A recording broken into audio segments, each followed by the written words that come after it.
नमस्कार दोस्तों, स्वागत है आप सभी लोग का आपके अपने YouTube channel live study Allahabad पर। तो दोस्तों, जैसा कि आपको पता है, प्रत्येक दिन शाम को 7 बजे से हम लोग Uttar Pradesh TGT PGT, Bihar TGT PGT, Jharkhand TGT PGT, Madhya Pradesh state, Madhya Pradesh SET, UGC NET, LT grade, GIC lecturer, Uttarakhand LT, Uttarakhand lecturer और अलग अलग राज्यों में असिस्टेंट प्रोफेसर की अलग अलग परीक्षाओं के प्रीवियस ईयर क्वेश्चन पेपर को हम लोग देखते हैं। और साथ ही साथ इस सेशन में हम लोग ऐसे प्रश्नों का भी समावेश करते हैं जो प्रश्न इन परीक्षाओं के दृष्टिकोण से महत्वपूर्ण होते हैं। वही हमारी इकोनॉमिक्स की दूसरी क्लास आपको लाइव स्टडी इलाहाबाद के मोबाइल एप्लीकेशन पे देखने को मिलती है, जहां पे इकोनॉमिक्स के अलग अलग बैच चलाए जा रहे हैं और सभी बैचेस में आपको आपके सिलेबस के अनुसार इकोनॉमिक्स के सारे कंटेंट प्रोवाइड किए जा रहे हैं, ताकि कम समय में बेहतर ढंग से आप अपनी तैयारी कर सकें और सफलता को सुनिश्चित कर सकें। तो दोस्तों, आपको आपके सिलेबस के अनुसार इकोनॉमिक्स के संपूर्ण कॉन्सेप्ट, अर्थात जितने भी आपके सिलेबस में जितने भी टॉपिक बनते हैं, वो सारे टॉपिक सिंपल सटीक साधारण भाषा में लाइव स्टडी इलाहाबाद के मोबाइल एप्लीकेशन पे पढ़ाया जा रहा है। इसकी लाइव क्लास होती है। इनकेस लाइव क्लास में आप नहीं जुड़ते हैं तो बाद में आपको रिकॉर्डेड क्लास भी मिल जाती है, तो आप अपने समय के अनुसार क्लास को कभी भी देख सकते हैं। और कॉन्सेप्ट पढ़ना बहुत ज़्यादा जरूरी है। जब तक आपके कॉन्सेप्ट क्लियर नहीं होते तब तक आप ये चाहें कि 100% क्वेश्चन को सही कर लें तो ऐसा संभव है नहीं। उसके अतिरिक्त आपको यहाँ पे हैंड राइटिंग नोट्स भी दी जा रही है, मेरे द्वारा तैयार की गई हुई। मैंने जो खुद के द्वारा हैंड राइटिंग नोट्स तैयार किया है वो भी मैं आप लोगों को प्रोवाइड करा रहा हूँ, ताकि आपको ये नोट्स ठीक तरीके से समझ में आए। क्योंकि इकोनॉमिक्स के छात्रों के साथ एक समस्या होती है कि उनको इकोनॉमिक्स के नोट्स या तो मिलते नहीं है या मिल भी जाते हैं तो इतने कॉम्प्लिकेटेड होते हैं कि समझ में नहीं आता है क्या पढ़ना है क्या छोड़ना है। तो बिल्कुल दोस्तों, मेरे द्वारा सिंपल सटीक साधारण भाषा में आपको इकोनॉमिक्स का नोट्स भी वहां पे दिया जा रहा है। आप एक तरफ कॉन्सेप्ट को पढ़िए, दूसरे तरफ नोट्स के माध्यम से रिवीजन करिए। आपको टेस्ट सीरीज दिया जा रहा है ताकि आप टेस्ट दीजिए, देखिए गलती कहाँ हो रही है, गलती क्यों हो रही है, उसमें सुधार करिए, फिर अगला टेस्ट दीजिए जिससे आपकी एक्यूरेसी बेहतर हो पाए। आपको प्रीवियस ईयर के क्वेश्चन पेपर भी दिए जा रहे हैं, डायरेक्टली इनडायरेक्टली प्रीवियस ईयर से बहुत सारे क्वेश्चन आपके पेपर में देखने को मिलते हैं। और यहाँ पे करंट की भी क्लासेस आपको करवाई जा रही है। मतलब सब कुछ कवर कराना हमारी जिम्मेदारी है।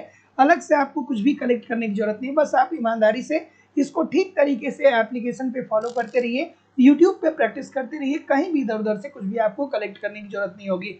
एडमिशन की बात करें तो आपको लाइफ टाइम की वैलिडिटी के साथ एडमिशन मिल रहा है। इट मीन्स एक बार अगर जो आप एडमिशन लेते हैं तो आप एक से ज्यादा बैच में भी पढ़ सकते हैं किसी भी टाइम पे। तो एडमिशन ओपन है। एडमिशन की फीस केवल और केवल 2000 रुपये है। तो एडमिशन लेने के लिए सिंपली आपको अपनी फीस इस नंबर पे सबमिट करनी होगी। गूगल पे, फोन पे या पेटीएम के माध्यम से आप अपनी फीस इस नंबर पे सबमिट करेंगे और इसका स्क्रीनशॉट आपको इसी व्हाट्सएप नंबर पे सेंड करना होगा। किसी भी इंक्वायरी के लिए इस नंबर पे आप कॉल कर सकते हैं या व्हाट्सएप मैसेज कर सकते हैं। डिस्क्रिप्शन बॉक्स में जाइए, वहाँ पे एप्लीकेशन का लिंक दिया गया है। एप्लीकेशन को डाउनलोड करके डायरेक्ट भी कोर्स को परचेज कर सकते हैं। सभी बैचेज उपलब्ध हैं, अलग अलग बैच उपलब्ध हैं। उत्तर प्रदेश में टीजीटी पीजीटी के लिए बैच अवेलेबल है, बिहार में TGT PGT, UGC NET, Jharkhand TGT PGT, Jharkhand JET, Madhya Pradesh में सेट और टेट के लिए, उत्तराखंड में दोस्तों लेक्चरर के लिए आपको बैच देखने को मिलेगा, जो कि पता ही है आप लोगों की लेक्चरर की वैकेंसी आ चुकी है। एलटी ग्रेड अलग अलग राज्यों में जो होता है, GIC lecturer, assistant professor, Haryana PGT और छत्तीसगढ़ में सेट के साथ साथ अन्य सभी परीक्षाओं के आपको अलग अलग बैच देखने को मिल जाएंगे। सो जो लोग भी एडमिशन लेना चाहते हैं वो एडमिशन ले सकते हैं। नीचे दिए गए नंबर पे कॉल या व्हाट्सएप मैसेज कर सकते हैं। आप डिस्क्रिप्शन बॉक्स में जाकर के अपने कोर्स को डायरेक्ट भी परचेज कर सकते हैं, लेकिन डायरेक्ट कोर्स परचेज करने के बाद एक बार आप मुझे कॉल या व्हाट्सएप मैसेज जरूर कर लीजिएगा। ठीक है, चलिए, गुड इवनिंग एवरीबॉडी। अब हम लोग मूव करेंगे अपने सेशन की तरफ और आज के सेशन का पहला प्रश्न आप लोगों के सामने ये रहा। और डिस्क्रिप्शन बॉक्स में आप लोगों को व्हाट्सएप चैनल और टेलीग्राम चैनल का लिंक दिया गया है। दोनों चैनल ज्वाइन कर लीजिएगा, क्योंकि वहाँ पे फ्री ऑफ कास्ट समय समय पे आप लोगों को बहुत सारी चीजें प्रोवाइड कराई जाती हैं। सो चलिए, क्या उत्तर आ रहा है।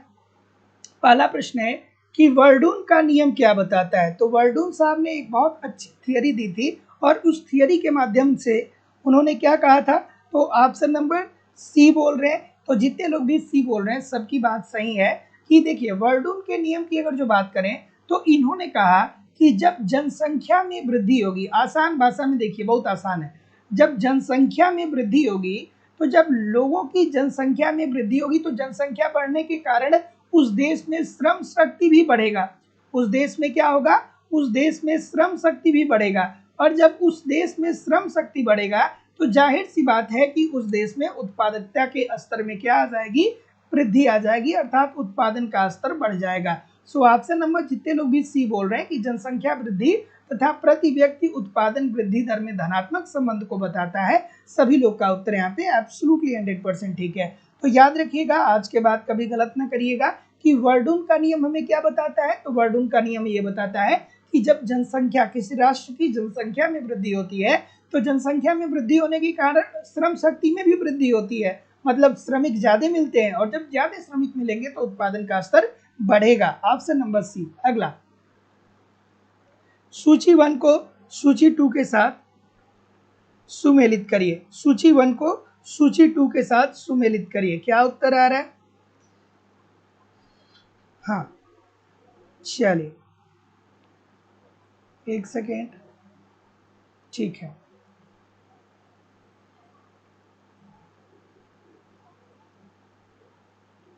ठीक है, सूची 1 को सूची 2 के साथ आपको क्या करना है, सुमेलित करना है। चलिए भाई, सुमेलित करके बताइए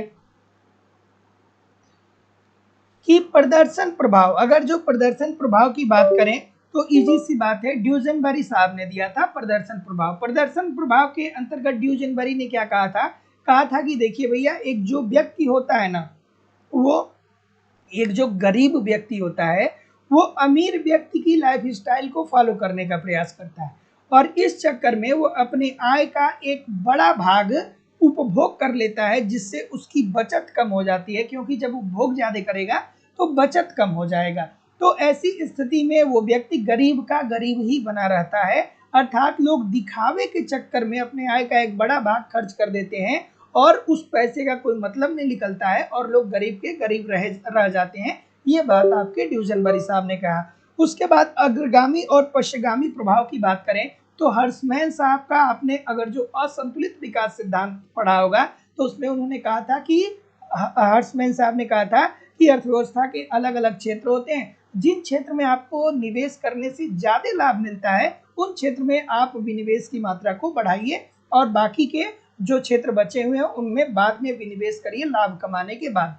उसके बाद छाया कीमतों की बात करें तो छाया कीमत की बात तो टिनवर्जन साहब करते हैं, इजी सी बात है। और पूर्ण रोजगार संतुलन की सुनहरी अवस्था श्रीमती जॉन रॉबिन्सन, क्या delta K upon K is equal to delta N upon N, ठीक है।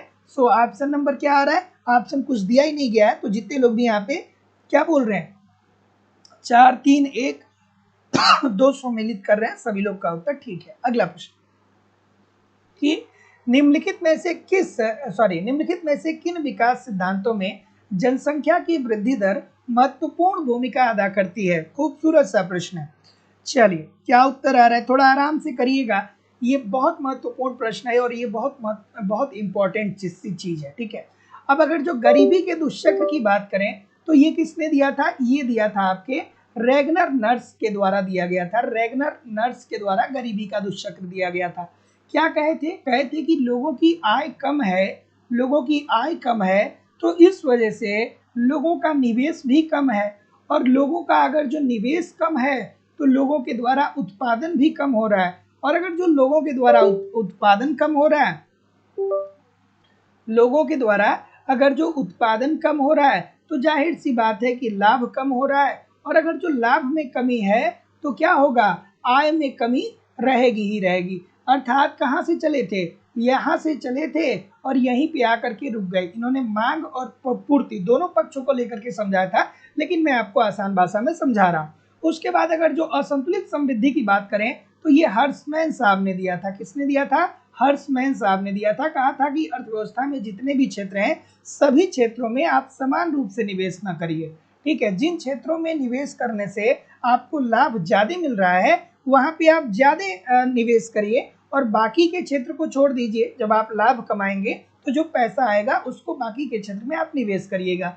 न्यूनतम क्रांतिक प्रयास सिद्धांत किसने दिया था, कोई कमेंट करके बताएगा। न्यूनतम क्रांतिक प्रयास सिद्धांत किसने दिया था, लेवेंस्टीन साहब ने दिया था। क्या बोला था, बोला था ना, क्या बोला था, कहा था कि देखिए भैया एक अल्प विकसित देश की सबसे बड़ी समस्या ये होती है कि वहाँ की जो प्रति व्यक्ति आय होती है वो जीवन निर्वाह के बराबर हो जाती है। जीवन निर्वाह के बराबर होती है मतलब लोग रोटी कपड़ा और मकान की व्यवस्था कर पाते हैं, और इस कारण से लोगों की निवेश क्षमता कम होती है। तो ऐसी स्थिति में सरकार को अर्थव्यवस्था में क्या करना चाहिए कि न्यूनतम मात्रा में निवेश को बढ़ाना चाहिए, जिससे मांग व पूर्ति बढ़ पाए। निम्न संतुलन पास सिद्धांत किसने दिया था? तो इसके अंतर्गत भी ये कहा गया था कि देखिए भैया, देखिए जैसे न्यूनतम क्रांतिक प्रयास सिद्धांत में कहा गया था कि जब जनसंख्या में वृद्धि होगी, जब जनसंख्या में वृद्धि होगी तो जनसंख्या बढ़ने के कारण क्या होगा? प्रति व्यक्ति आय में कमी आएगी।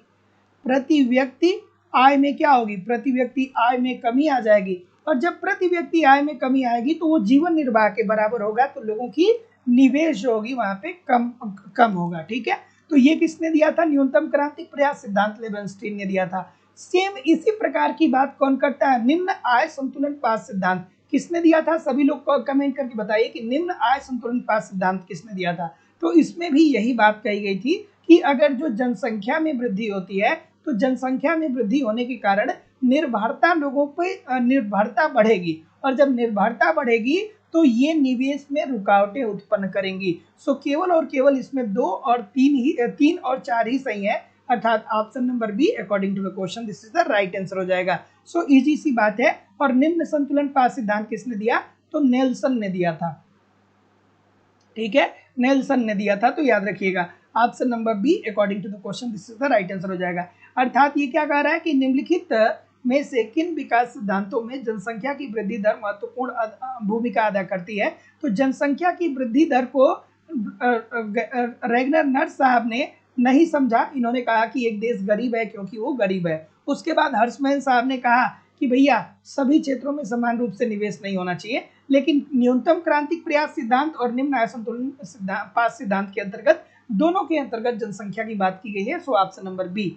अगला थोड़ा सा एडजस्ट करना होगा। सभी लोग एक बार वीडियो को लाइक और शेयर कर दीजिए, और जो लोग भी चैनल पे नए हैं चैनल को सब्सक्राइब करके बेल आइकन को जरूर क्लिक कर दीजिए। इतने सारे लोग यहाँ पे क्लास कर रहे हैं, फिर भी लाइक और शेयर की संख्या बहुत कम है। निवेदन है सभी लोगों से कि एक बार वीडियो को लाइक और शेयर कर दीजिए। और दोस्तों, इकोनॉमिक्स की कंप्लीट नोट्स मेरे द्वारा आपको प्रोवाइड की जा रही है केवल 499 रुपये में। अगर जो आप प्राप्त करना चाहते हैं तो आप नीचे दिए गए नंबर पे कॉल या व्हाट्सएप मैसेज कर सकते हैं। ये मेरे द्वारा खुद के द्वारा लिखा हुआ नोट्स है, मैंने खुद तैयार किया है, सिंपल सटीक साधारण भाषा में। वहाँ पे आपको सारी चीज़ें एक क्रम से समझ में आने वाली है। एक बार अगर जो आप नोट्स परचेज कर लेते हैं तो जिंदगी में कभी भी दोबारा आपको इकोनॉमिक्स के अलग से नोट्स को प्राप्त करने की जरूरत नहीं पड़ने वाली है, क्योंकि मैं वहाँ पे पूरा आपको नोट्स प्रोवाइड करा रहा हूँ। और साथ ही साथ जो छोटे मोटे जितने भी टर्म होते हैं जो जानने जरूरी होते हैं वो सारी चीज़ें भी मैं वहाँ पे प्रोवाइड करा रहा हूँ। और इसकी फीस लाइफ टाइम की वैलिडिटी के साथ केवल और केवल 499 रुपये है। तो जो लोग भी केवल नोट्स प्राप्त करना चाहते हैं वो नीचे दिए गए नंबर पे कॉल या व्हाट्सएप मैसेज कर सकते हैं, और जो बैच में एडमिशन लेंगे उनके लिए ये फ्री ऑफ कास्ट होगा। सो क्या उत्तर आ रहा है? सी बोल रहे हैं, सी बोल रहे हैं, और कोई सी के अलावा? ठीक है, ठीक है। तो देखिए, सोलो मॉडल में सतत समृद्धि संतुलन संभव है। ये बात बिल्कुल ठीक है कि सोलो साहब ने क्या कहा था कि जो समृद्धि होती है ना, ये एक सतत अवस्था होती है। एक वर्ष के बाद दूसरा वर्ष, तीसरा वर्ष, चौथा वर्ष, पांचवा वर्ष, लगातार इसमें वृद्धि होनी चाहिए। समृद्धि क्या होती है? एक सतत अवस्था होती है, ये सतत अवस्था होती है। ये बात इन्होंने कही थी, देयर इज नो डाउट। जनसंख्या वृद्धि दर मॉडल में अंतर निर्धारित होता है, नहीं, अंतर नहीं, बाह्य चरों के माध्यम से ये निर्धारित होता है। सो ऑप्शन नंबर क्या आएगा? सी। जितने लोग भी बोल रहे हैं ए सही है किंतु आर गलत है, सभी लोग का उत्तर यहाँ पे एब्सोल्युटली 100% ठीक हो जाएगा। Option number C according to the question this is the right answer हो जाएगा। अगला प्रश्न। अब देखिए, ऐसे प्रश्नों के लिए आपको कॉन्सेप्ट तो पढ़ने पड़ेंगे, क्योंकि बिना कॉन्सेप्ट पढ़े इस प्रकार के प्रश्नों को सॉल्व करने में आपको कोई क्लू ही नहीं मिलेगा, है ना। तो कॉन्सेप्ट जरूर पढ़िए। मैं बार बार कहता हूँ कि एप्लीकेशन पे एक सिस्टमेटिक वे में आपको सारे कॉन्सेप्ट पढ़ाए जा रहे हैं, कंप्लीट नोट्स दिए जा रहे हैं, टेस्ट सीरीज, प्रीवियस ईयर के क्वेश्चन पेपर, करंट।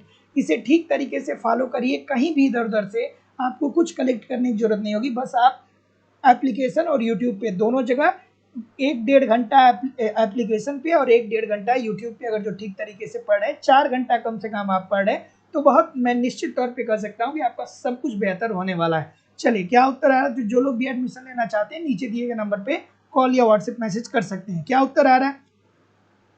सी और डी की बात हो रही है। डी बोल रहे हैं कुछ लोग, ठीक है। तो जितने लोग भी डी बोल रहे हैं कि देखिए सर, पूंजी आवश्यक है लेकिन विकास के लिए एकमात्र निर्धारण नहीं है।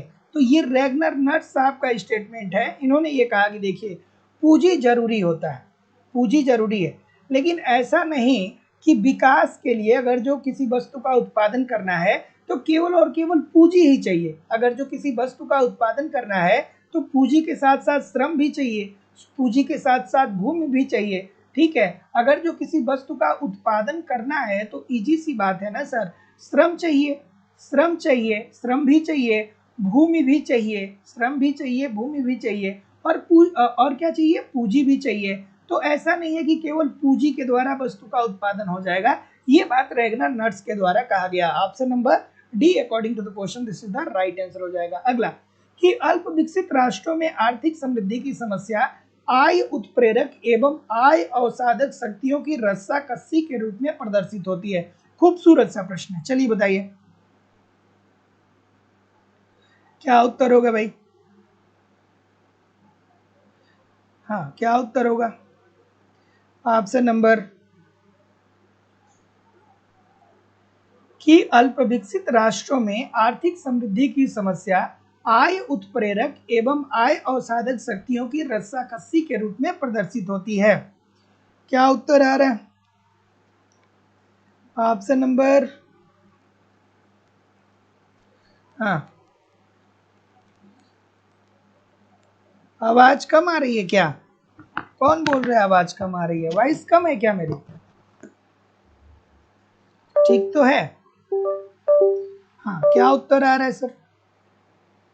ऑप्शन नंबर, ठीक, इजी सी बात है, इजी सी बात है, थोड़ा आराम से करिए। डी बोल रहे हैं, बी बोल रहे हैं, और कोई? और कोई? बहुत सारा कंफ्यूजन आ रहा है भाई इस प्रश्न में, बहुत सारे कंफ्यूजन है। कुछ लोग बी की बात कर रहे हैं, कुछ लोग डी की बात कर रहे हैं।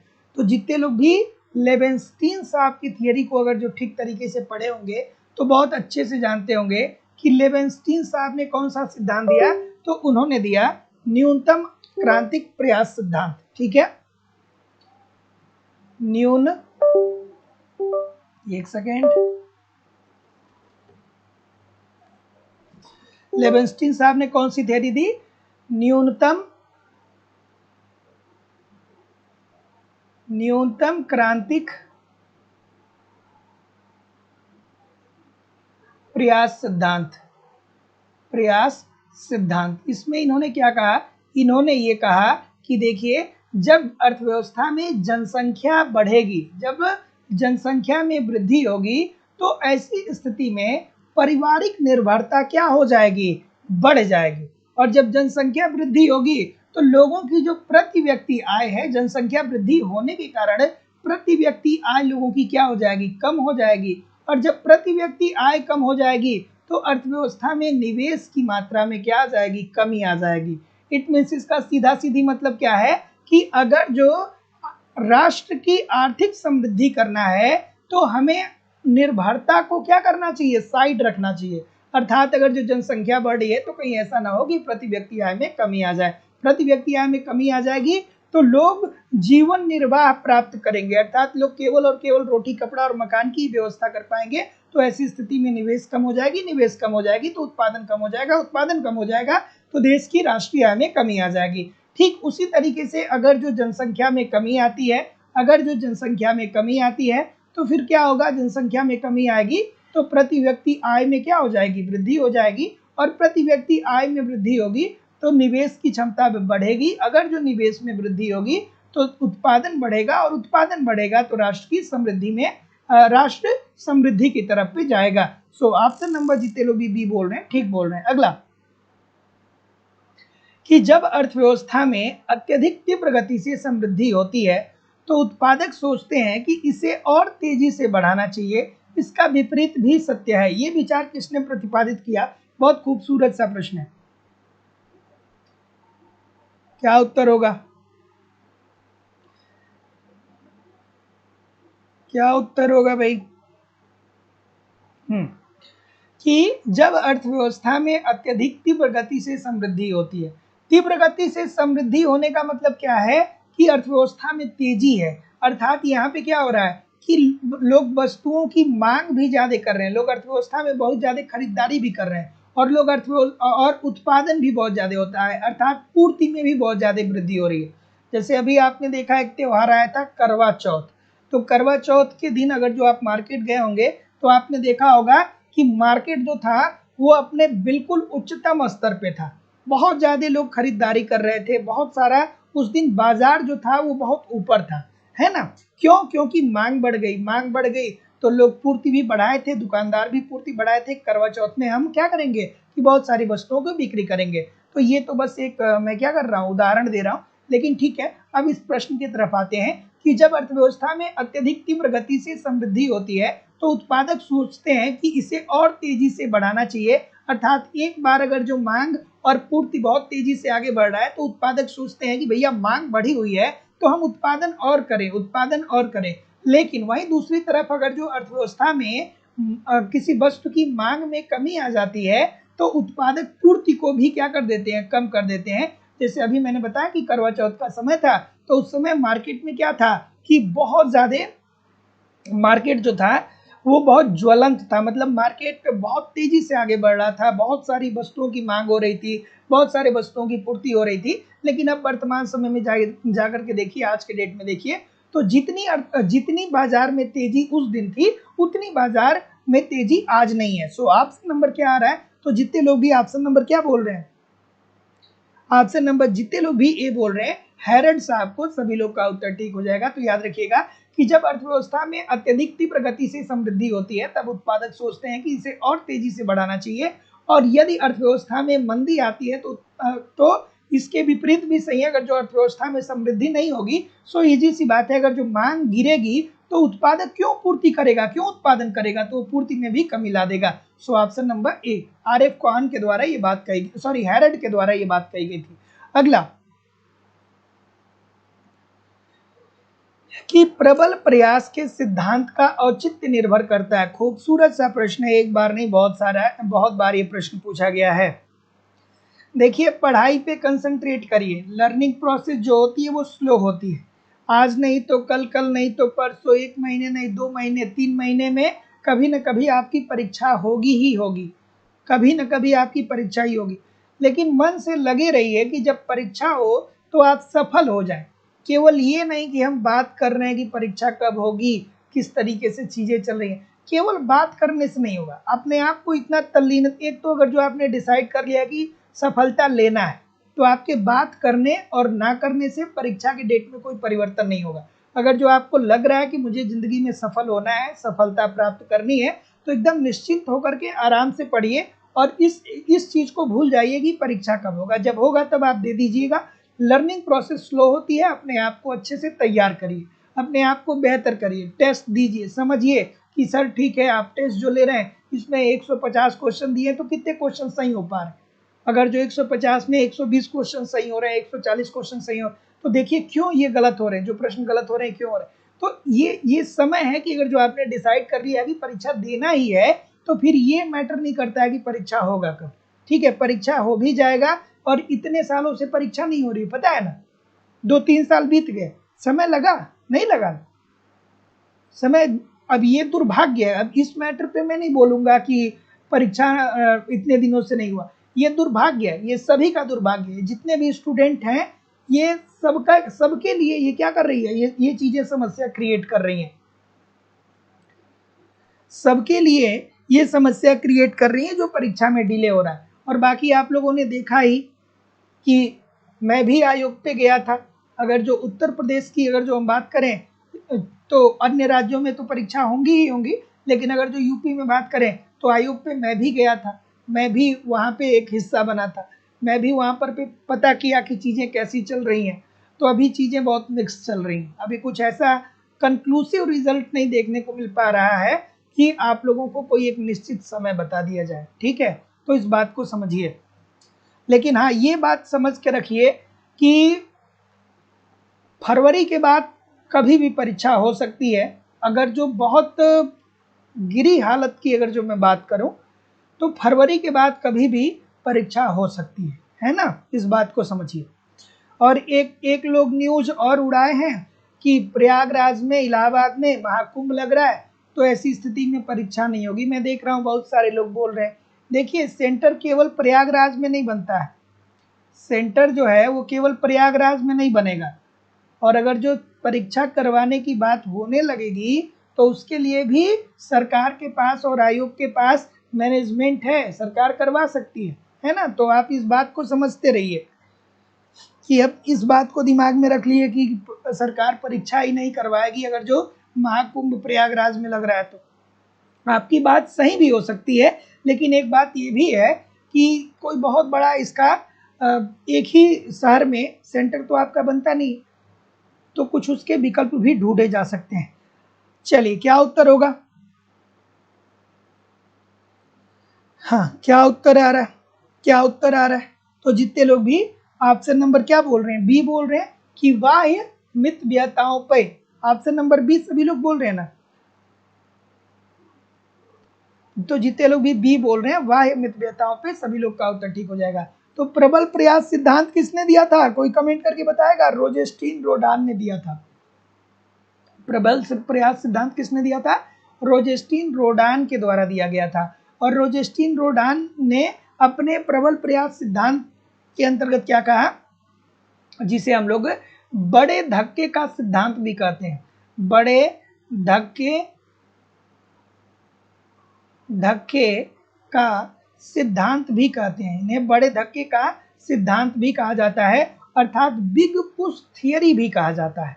इसके अंतर्गत क्या होता है कि अर्थव्यवस्था गरीबी के दुष्चक्र में फंसी होती है और मंदी के दुष्चक्र में फंसी होती है, अर्थात अर्थव्यवस्था में मांग का स्तर बहुत नीचे होता है और पूर्ति का भी स्तर बहुत नीचे होता है। तो मांग व पूर्ति जब दोनों अपने न्यूनतम बिंदु पे होता है तो इसे ही मंदी कहा जाता है। तो ऐसी स्थिति में रोजेस्टीन रोडान साहब ने अपने बड़े धक्के के सिद्धांत के अंतर्गत ये बताया कि अर्थव्यवस्था में बड़े पैमाने पे विनियोग को बढ़ाना चाहिए।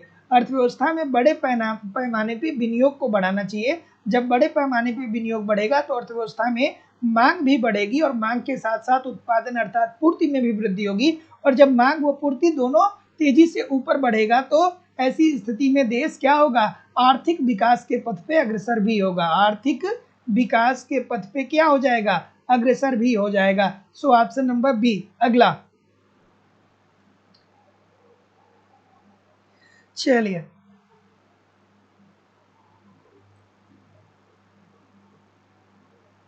क्या उत्तर आ रहा है कि बाह्य मितव्यता। देखिए, दो बातें पूछी जाती है, एक पूछी जाती है कि बाह्य मितव्यता क्या होती है और दूसरी बात पूछी जाती है कि आंतरिक मितव्यता क्या होती है। आंतरिक मितव्यता क्या होती है? आंतरिक मितव्ययिता क्या होती है और बाह्य मितव्ययिता क्या होती है? तो आंतरिक मितव्ययिता का मतलब ये होता है कि मान लीजिए कि कोई एक उद्योग है, ठीक है, कोई एक उद्योग है और उस उद्योग में बहुत सारी फर्में हैं। जैसे मान लीजिए कि लाइफ बॉय साबुन की एक कंपनी है, तो लाइफ बॉय कंपनी अगर अपने भूमि में सुधार करे, अगर जो अपने श्रमिकों में सुधार करे, अगर जो पूंजी का विस्तार करे, अर्थात अगर जो वो कुछ ऐसा करे कि उसका लाभ अधिकतम हो जाए खुद के प्रयासों के द्वारा, तो उसे आंतरिक मितव्ययिता बोलेंगे, ठीक है। और वहीं दूसरी तरफ बाह्य मितव्ययिता का मतलब क्या होता है कि यदि कोई उद्योग है और इस उद्योग में कोई एक नई फर्म एंट्री कर रही है, तो इस नई फर्म की एंट्री करने के कारण उद्योग में जो पुरानी फर्मों को जब उनके पुरानी फर्मों के लाभों में वृद्धि होता है तो इसे बाह्य मितव्ययिता बोलते हैं। और इसके बाद जो किया था वो आर्थर यंग ने किया था। तो बाह्य मितव्ययिता क्या होता है और आंतरिक मितव्ययिता क्या होता है, आपने ये बात तो समझ ली कि नहीं समझ ली? आंतरिक मितव्ययिता का मतलब कि कोई एक कंपनी अर्थात कोई एक फर्म है, तो वो फर्म अगर जो अपने अंदर सुधार कर रही है तो उसके परिणाम स्वरूप अगर जो उसके लाभ में वृद्धि हो रहा है तो उसे आंतरिक मितव्ययता बोलेंगे। और बाह्य मितव्ययता का मतलब कि कोई एक उद्योग में अगर जो कोई एक नई फर्म एंट्री कर रही है तो उस नई फर्म की एंट्री करने के कारण अगर जो पुरानी फर्मों को लाभ मिले तो उसे बाह्य मितव्ययता बोलते हैं। और इसकी बात आर्थर यंग के द्वारा की गई थी। अगला कि अल्प विकसित राष्ट्रों में बचत व अनुपात में अल्प विकसित राष्ट्र में बचत उस अनुपात में नहीं बढ़ती है जिस अनुपात में आय का स्तर बढ़ता है। रेगनर नर्स के अनुसार इसका कारण है। ये तो इजी सी बात है, ठीक है। सभी लोग एक बार वीडियो को लाइक और शेयर कर दीजिए और जो लोग भी चैनल पे नए हैं चैनल को सब्सक्राइब करके बेल आइकन को जरूर क्लिक कर लीजिए। देखिए जितने लोग क्लास देख रहे हैं 50% लोग भी लाइक नहीं किए हैं। देखिए कितना आसान सा ये प्रश्न है, देखिए इजी सा प्रश्न है। क्या उत्तर आ रहा है? तो देखिए अल्प विकसित राष्ट्र में बचत उस अनुपात में नहीं बढ़ती है जिस अनुपात में आय का स्तर बढ़ता है। ये रेगनर नर्स साहब ने प्रदर्शन प्रभाव के अंतर्गत कहा था। इसमें इन्होंने ये कहा था कि देखिए एक जो गरीब व्यक्ति होता है ना, एक जो गरीब व्यक्ति होता है वो अमीर व्यक्ति की लाइफ स्टाइल को फॉलो करने का प्रयास करता है, ठीक है। अमीर व्यक्ति के लाइफ स्टाइल को फॉलो करने का प्रयास करता है। जैसे मान लीजिए कि रोहन नाम का एक लड़का है और रोहन गरीब है। रोहन नाम का एक लड़का है और वो गरीब है, और मोहन नाम का एक लड़का है जो अमीर है, ठीक है। तो मोहन जो है वो कार खरीद करके लाता है, कार खरीद करके लाता है। तो अब रोहन गरीब होने के बावजूद भी उसके दिमाग में ये चलने लगेगा कि भैया मोहन हमारा पड़ोसी है और उसने अपने दरवाजे पे कार खरीद करके ला दिया, तो हम भी अपने दरवाजे पे कार खरीद के लाएंगे। तो रोहन क्या करने लगता है कि दिन रात मेहनत करके पैसा कमाने लगता है, उसमें से थोड़ा थोड़ा बचत करने लगता है। चूंकि ये गरीब है तो ये कम कमाता है, ये ज्यादा कमाता है, तो ये थोड़ा थोड़ा बचत करके और पैसा इकट्ठा करने लगता है। और एक बार पैसा पूरा इकट्ठा करके और जाता है शोरूम में और 10 लाख रुपए की कार खरीद लेता है, लोन करा लेता है। तो जब इसका उपभोग बहुत ज्यादा हो जाता है, इसका उपभोग क्या हो जाएगा, इसका उपभोग बहुत ज्यादा हो जाएगा। जब उपभोग ज्यादा हो जाएगा तो बचत कम हो जाएगा, बचत कम हो जाएगा तो फिर ये अपने लिए निवेश कम करेगा, और जब ये अपने लिए निवेश कम करेगा तो उत्पादन ये कम कर पाएगा, उत्पादन कम कर पाएगा तो लाभ कम कमा पाएगा। अगर जो ये लाभ कम कमा पाएगा तो इजी सी बात है कि इसकी आय कम होगी, ठीक है। तो ये गरीबी के दुष्चक्र में फंसा रहेगा। सो प्रदर्शन प्रभाव के अंतर्गत रेगनर नर्स साहब ने ये बात कही थी। अगला कि हैरेड डोमर के आर्थिक समृद्धि मॉडल में छुरी धार की समस्या उत्पन्न होती है। खूबसूरत सा प्रश्न है, बहुत बार ये प्रश्न पूछा गया है। क्या उत्तर आ रहा है? और डिस्क्रिप्शन बॉक्स में टेलीग्राम चैनल का लिंक दिया गया है और व्हाट्सएप चैनल का लिंक दिया गया है, दोनों ज्वाइन कर लीजिएगा लाइव स्टडी का। वहां पे आपको इकोनॉमिक्स के छोटे छोटे यूनिट सारे प्रोवाइड किए जाते हैं जो बहुत सारे बच्चों को नहीं पता होता है। चलिए क्या होगा भाई कि हैरेड डोमर के आर्थिक समृद्धि मॉडल में छुरी धार की समस्या उत्पन्न होती है। छुरी धार का जो संतुलन बिंदु है वो क्या बताते हैं, GA is equal to GW is equal to GN। अब इसके लिए तो आपको कॉन्सेप्ट पढ़ना ही पड़ेगा भाई। चलिए बताइए क्या उत्तर आ रहा है भाई। वास्तविक समृद्धि दर, वांछित समृद्धि दर और प्राकृतिक समृद्धि दर तीनों बराबर होते हैं।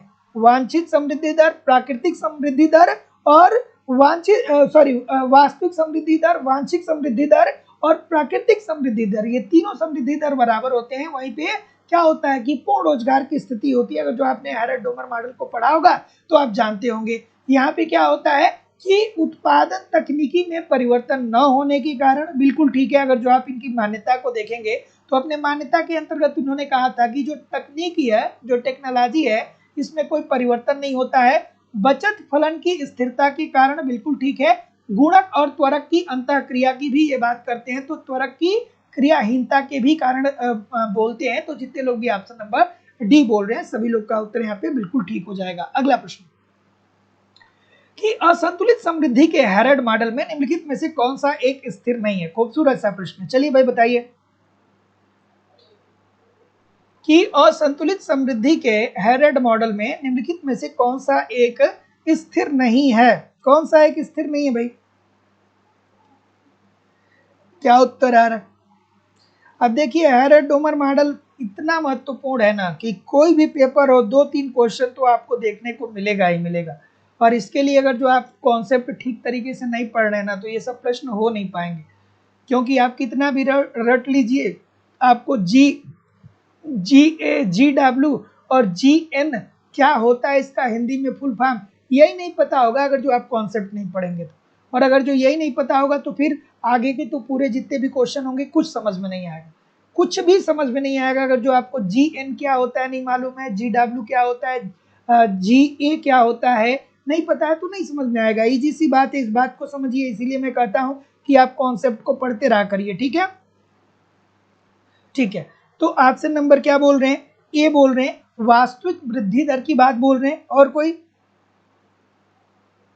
ठीक है, तो वास्तविक वृद्धि दर वह दर होता है जिस पर देश विकास कर रहा है। ठीक है, वास्तविक वृद्धि दर क्या होता है? हेरड डोमर सॉरी असंतुलित समृद्धि के हेरड मॉडल की बात हो रही है। ठीक है, तो वास्तविक समृद्धि दर के अंतर्गत ये क्या बताते हैं कि वास्तविक समृद्धि दर यह वह दर होता, वास्तविक समृद्धि दर, वास्तविक समृद्धि दर वह दर होता है, वह दर होता है जिस पर देश विकास करता है, जिस पर देश विकास करता है। देश क्या करता है? देश विकास करता है। सो ऑप्शन नंबर क्या हो जाएगा? ऑप्शन नंबर जितने लोग भी ए बोल रहे हैं सभी लोग का उत्तर यहाँ पे बिल्कुल ठीक हो जाएगा। और यह अल्पकालीन चक्रीय परिवर्तनों को प्रकट करती है। Option number A according to the question this is the right answer हो जाएगा। इजी सी बात थी। अगला प्रश्न कि स्वर्णिम युग की अवधारणा दी गई। अब ये भी इजी सी बात है। स्वर्णिम युग की अवधारणा दी गई, किसके द्वारा दी गई थी? द एक्युमुलेशन ऑफ कैपिटल, एक पुस्तक लिखा गया था the accumulation of capital Shrimati John Robinson के अनुसार। और उन्होंने इस एक्युमुलेशन ऑफ कैपिटल में एक बात कही थी जहां पे उन्होंने पूर्ण रोजगार की व्याख्या करते हुए ये बात बताया था कि अर्थव्यवस्था में पूर्ण रोजगार की स्थिति तब होगी जब WN/N is equal to delta N upon delta N is equal to delta K upon K होगा। चलिए क्या उत्तर होगा? डेल्टा K अपान K ये क्या है? ये पूंजी की वृद्धि दर है, पूंजी की वृद्धि दर। ये क्या है? पूंजी की वृद्धि दर है। और जो डेल्टा N अपान N है ये जनसंख्या की वृद्धि दर को बताता है। ये क्या बताता है? ये बताता है जनसंख्या की वृद्धि दर को। तो प्रश्न ऐसे भी पूछ लेता है जनसंख्या की वृद्धि दर को। तो देखिए ये तीनों बात याद रखिएगा। Delta N upon N is equal to delta K upon K, अर्थात जनसंख्या की वृद्धि दर इज इक्वल टू पूंजी की वृद्धि दर होगी। और यहीं पे क्या होगा? अर्थव्यवस्था में पूर्ण रोजगार की स्थिति विद्यमान होगी। अब पूर्ण रोजगार का मतलब क्या होता है ये भी तो आपको पता होना चाहिए। नहीं पता है तो पता कर लीजिए भाई। पूर्ण रोजगार का मतलब ये होता है कि आपकी अर्थव्यवस्था में जो भी संसाधन है, जो प्राकृतिक संसाधन है, जैसे भारत की बात करें तो प्राकृतिक संसाधन का मतलब कि जो प्रकृति के द्वारा प्राप्त है। भारत में लकड़ी है, कोयला है, अभ्रक है ना, भारत में लोहा है, तो ये प्राकृतिक संसाधन है। तो भारत अगर जो कोई देश अपने प्राकृतिक संसाधन जैसे लकड़ी, कोयला, अभ्रक, लोहा, इन प्राकृतिक संसाधनों का संपूर्ण रूप से प्रयोग कर ले और साथ ही साथ भौतिक संसाधन जैसे रोजगार, अगर जो प्राकृतिक और भौतिक दोनों संसाधनों का पूर्ण रूप से उपयोग किया जाए अर्थव्यवस्था में, तो अर्थव्यवस्था पूर्ण रोजगार की स्थिति पे पहुंच जाएगी। क्योंकि यहाँ पे उत्पादकता का स्तर उच्चतम होगा और जब उत्पादकता को और आगे नहीं बढ़ाया जा सकता है तो उसे ही हम बोलते हैं पूर्ण रोजगार की स्थिति। So Shrimati John Robinson, option number D this is the right answer हो जाएगा। अगला कि निम्नलिखित में से कौन सा कथन श्रीमती जॉन रॉबिन्सन के समृद्धि मॉडल में स्वर्णिम युग साम्य के लिए सही नहीं है? अब देखिए ये कोई, देखिए इसीलिए मैं कहता हूं ना दोस्तों, आप निश्चित तौर पे कॉन्सेप्ट पढ़िए एप्लीकेशन, क्योंकि ये सारी चीजें मुझे भी पता है बहुत सारे स्टूडेंट सोचते हैं कि हम कहीं इधर से नोट्स देंगे कहीं उधर से देख लेंगे, लेकिन ये सारी चीजें मैं आपको सच में बताऊं कि कहीं पे पर भी आपको उतनी सिस्टमेटिक वे से चीजें मिलती नहीं। लेकिन मेरे द्वारा जो मेरे बैच में बच्चे पढ़ रहे हैं उनको ये बात बहुत अच्छे से पता है कि मैं जो भी कंटेंट आप लोगों को पढ़ाता हूँ वो इतना सिस्टमेटिक वे से देता हूँ कि अगर जो आपको इकोनॉमिक्स का ई भी नहीं पता है ना, फिर भी आपको वो पूरी थियरी समझ में आने वाली। आप निश्चिंत होकर के एप्लीकेशन की क्लास को जरूर ज्वाइन करिए। वहाँ पे आपको अलग अलग बैच देखने को मिलेंगे। सभी बैचेज में आपको आपके सिलेबस के अनुसार इकोनॉमिक्स के पूरे कॉन्सेप्ट पढ़ाए जा रहे हैं। इसकी लाइव क्लास होती है, लाइव क्लास में नहीं जुड़ेंगे, बाद में आपको रिकॉर्डेड क्लास मिल जाएगा, तो आप अपने समय के अनुसार कभी भी क्लास को देख सकते हैं। इसके अतिरिक्त कंप्लीट आपको वहाँ पे इकोनॉमिक्स का नोट्स मेरी खुद की हैंड राइटिंग के द्वारा लिखा गया आपको पूरा इकोनॉमिक्स का नोट्स दिया जा रहा है, ताकि एक तरफ कॉन्सेप्ट को पढ़ते रहिए, दूसरे तरफ नोट्स के माध्यम से रिवीजन करते रहिए। आपको टेस्ट सीरीज दिया जा रहा है, समय समय पर टेस्ट दीजिए, गलती देखिए कि कहाँ हो रही है, क्यों हो रही है, उस गलती में सुधार करिए, फिर अगला टेस्ट दीजिए, जिससे आपकी एक्यूरेसी बेहतर हो पाए। आपको प्रीवियस ईयर के क्वेश्चन पेपर भी दिए जा रहे हैं, डायरेक्टली इनडायरेक्टली बहुत सारे क्वेश्चन प्रीवियस ईयर से पूछे जाते हैं, और करंट की भी क्लासेस आपको करवाई जा रही है। कहीं भी इधर उधर से कुछ भी आपको कलेक्ट करने की जरूरत नहीं होगी। लाइफ टाइम की वैलिडिटी के साथ आपको एडमिशन यहाँ पे मिल जाएगा। एडमिशन फीस केवल और केवल 2000 रुपये है। सो सिंपली अगर जो आप एडमिशन लेना चाहते हैं तो अपनी फीस इस नंबर पे सबमिट कर सकते हैं। आप गूगल पे, फोन पे या पेटीएम के माध्यम से अपनी फीस इस नंबर पे सबमिट करेंगे और इसका स्क्रीनशॉट आपको इसी व्हाट्सएप नंबर पे सेंड करना होगा। किसी भी इंक्वायरी के लिए इस नंबर पे कॉल या व्हाट्सएप मैसेज कर सकते हैं। डिस्क्रिप्शन बॉक्स में जाइए, एप्लीकेशन का लिंक दिया गया, एप्लीकेशन को डाउनलोड करके डायरेक्ट भी कोर्स को परचेज कर सकते हैं। चलिए, क्या उत्तर आ रहा है सर? डी बोल रहे हैं सभी लोग। सबको डी पता है कि सब डी कॉपी पेस्ट कर रहे हैं? सबको डी पता है या डी सब कॉपी पेस्ट कर रहे हैं? हाँ, डी सबको पता है कि बस डी कॉपी पेस्ट कर रहे हैं? देखिए कि निम्नलिखित में से कौन सा श्रीमती जॉन रॉबिन्सन की समृद्धि मॉडल में स्वर्णिम युग साम्य के लिए सही नहीं है? कौन सा सही नहीं है? तो सही कौन सा नहीं है? कौन सा सही नहीं होगा? जहां पे ये हो जाएगा ना, delta N upon N is equal to delta K upon के। थोड़ा दिमाग लगाइए। जहां पे क्या हो जाएगा, delta N upon N is equal to delta K upon के। इट मीन्स की अभिष्ट समृद्धि दर अगर जो प्राकृतिक समृद्धि दर के बराबर हो जाए तो यहाँ पे क्या हो जाएगा, लाभ के दर में बढ़ने की प्रवृत्ति होती है। तो ये जो बात हो जाएगी वो बिल्कुल गलत हो जाएगी, क्योंकि यहाँ पे गलत पूछ रहा है। यहाँ पे क्या होना चाहिए, अभिष्ट समृद्धि दर क्या होना चाहिए, प्राकृतिक समृद्धि दर के। अच्छा, ये इसके, हाँ, रॉबिन्सन की बात कर रहा है, सॉरी।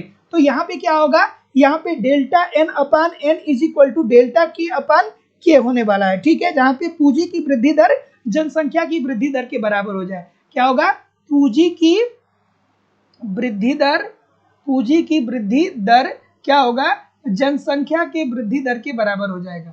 जनसंख्या वृद्धि दर के बराबर हो जाएगा। सो ऑप्शन नंबर ए होगा। इतने सारे लोग कॉपी पेस्ट करके डी कर रहे हैं, सबका उत्तर गलत आ रहा है। ऐसा नहीं कि ऊपर वाले जो 4 लोग डी बोल रहे हैं तो आप भी डी ही बोलेंगे तो सही होगा, है ना। कॉपी पेस्ट ना करिए, क्योंकि ये लोग मिलेंगे नहीं आपसे परीक्षा में, है ना। ये लोग परीक्षा में मिलेंगे नहीं, ठीक है।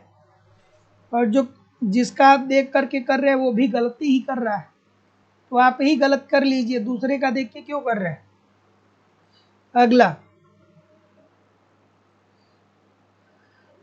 क्या उत्तर होगा सर, कि भारत में आर्थिक नियोजन उत्पादन आधारित न होकर जनहित आधारित होनी चाहिए। ये तर्क किस अर्थशास्त्री का है? बहुत बार अलग अलग परीक्षाओं में ये प्रश्न पूछा गया। किसने कहा था कि देखिए, आप अर्थव्यवस्था में उत्पादन को बढ़ाने के चक्कर में मत पड़िए। आप ये मत पड़िए कि अर्थव्यवस्था में उत्पादन बढ़ेगा, ठीक है। अमूमन हमारा देश कैसे काम करता है, हमारी देश जो है वो क्या चाहती है कि अर्थव्यवस्था में उत्पादन बढ़े, जिससे क्या होगा कि अर्थव्यवस्था में मांग व पूर्ति दोनों बढ़ेगा। मांग व पूर्ति बढ़ेगा तो उत्पादन का स्तर बढ़ेगा, और उत्पादन का स्तर बढ़ेगा तो देश आर्थिक विकास करेगा। अमूमन यहाँ पे ये देखने को मिलता है भारत में, ठीक है।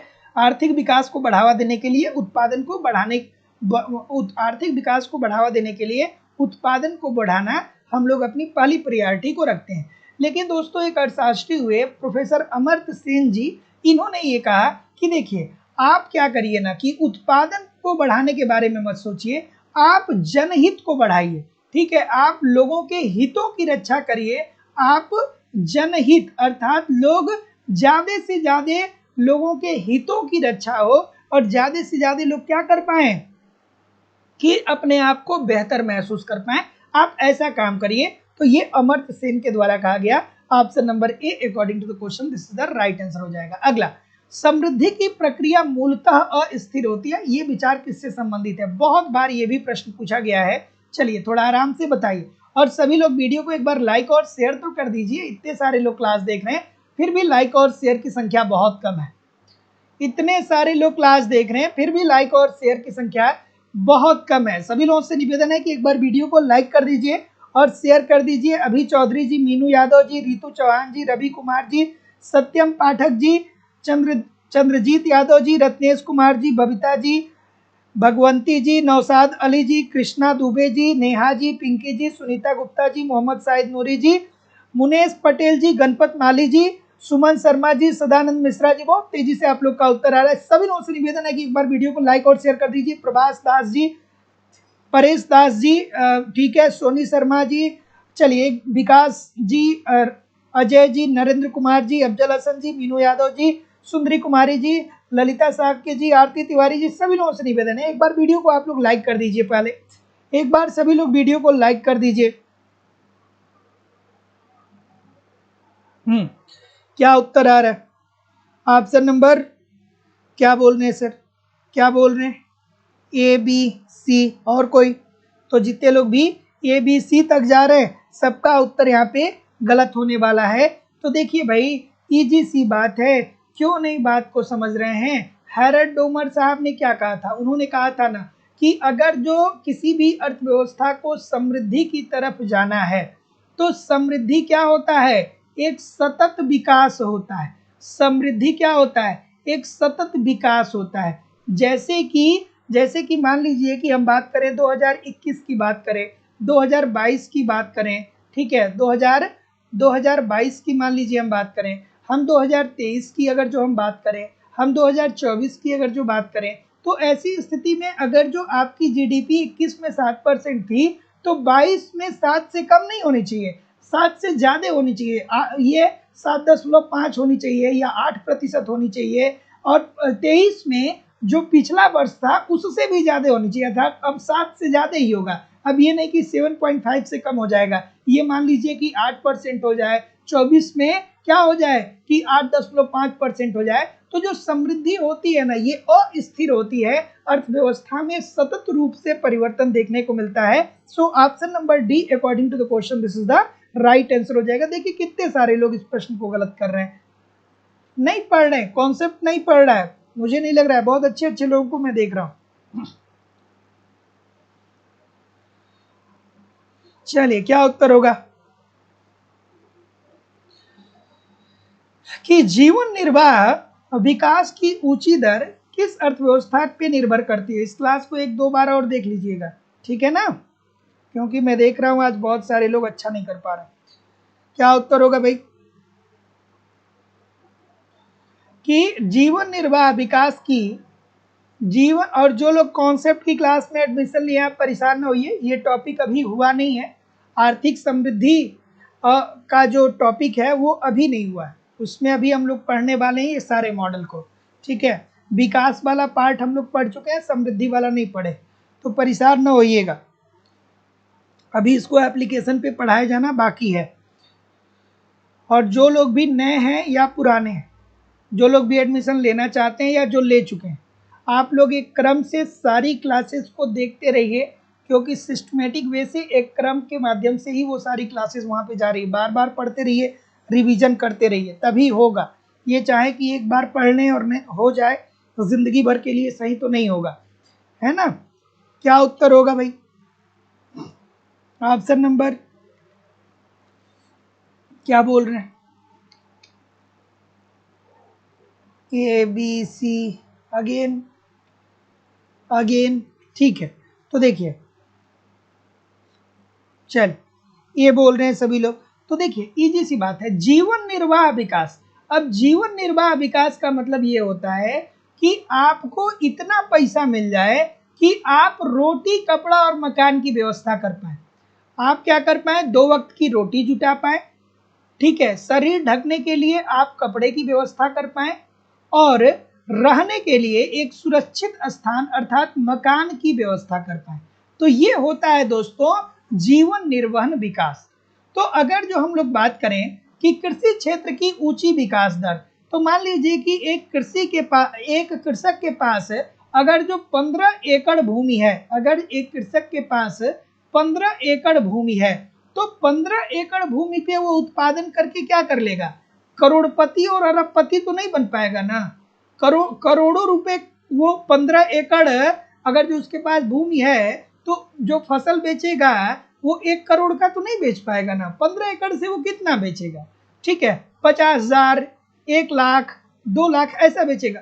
और 1-2 लाख अगर जो बात किया जाए महीने के रेशियो से निकाला जाए तो क्या होता है भैया, अगर जो आप नॉर्मल एक व्यक्ति है ना, अगर जो आप अपने पेरेंट्स से भी खर्च ले रहे हैं ना, तो कम से कम आपके ऊपर महीने का 5,000 रुपए का खर्च है। अगर जो आप बहुत कम डिमांडिंग हैं, आप किसी से नहीं कुछ कर रहे हैं, अपने परिवार में नहीं कर रहे हैं, लेकिन फिर भी आपके ऊपर कम से कम 5,000 रुपए का खर्च है। तो जिस फैमिली में अगर जो 10 लोग हैं तो उस फैमिली का खर्च कितना हो गया, 10-5 50,000 रुपए। तो महीने का इतना लोग का क्या हो रहा है, खर्च हो जा रहा है। तो वो कितना कमा पाएगा, नहीं कमा पाएगा। तो ऐसी स्थिति में कृषि क्षेत्र में अगर जो विकास की दर ऊंची देखने को मिल रही है तो केवल और केवल लोगों की का जो जीवन निर्वाह होगा उसमें बेहतरी हो सकती है, वो विलासिता की वस्तुओं को परचेज नहीं कर पाएंगे। ऑप्शन नंबर ए। अगला, स्वतः स्फूर्ति अवस्था किस अर्थव्यवस्था के विकास से संबंधित है? क्या उत्तर होगा भाई कि स्वतः स्फूर्ति अवस्था किस अर्थव्यवस्था के विकास से संबंधित है? तो देखिए, एक अर्थशास्त्री हुए जिनका नाम था रोस्टो, ठीक है, एक अर्थशास्त्री थे जिसका नाम था प्रोफेसर रोस्टो साहब, प्रोफेसर रोस्टो साहब। उन्होंने एक पुस्तक लिखी थी जिस पुस्तक का नाम था the stages of economic growth, the stages of economic growth. इसमें इन्होंने कहा कि कोई भी अर्थव्यवस्था है, चाहे वो भारत की अर्थव्यवस्था हो, अमेरिका की अर्थव्यवस्था हो, जापान की अर्थव्यवस्था हो, रूस की अर्थव्यवस्था हो, चीन की अर्थव्यवस्था हो, विश्व में किसी भी प्रकार की अवस्था है तो उसे 5 चरणों से होकर के गुजरना पड़ेगा। पहला चरण जो होगा वो होगा परंपरागत समाज। परंपरागत समाज में क्या होगा कि यहाँ पे लोग इतना ज्यादा पढ़े लिखे नहीं होंगे, बस लोग एक दूसरे के साथ रह रहे हैं और लोगों की बहुत ज्यादा कुछ इच्छा नहीं होती है। अर्थात परंपरागत समाज में अर्थव्यवस्था पिछड़ी होती है और जहाँ पे मांग भी अपने न्यूनतम बिंदु पे होता है और पूर्ति भी अपने न्यूनतम बिंदु पे होता है, अर्थात अर्थव्यवस्था में मंदी होती है।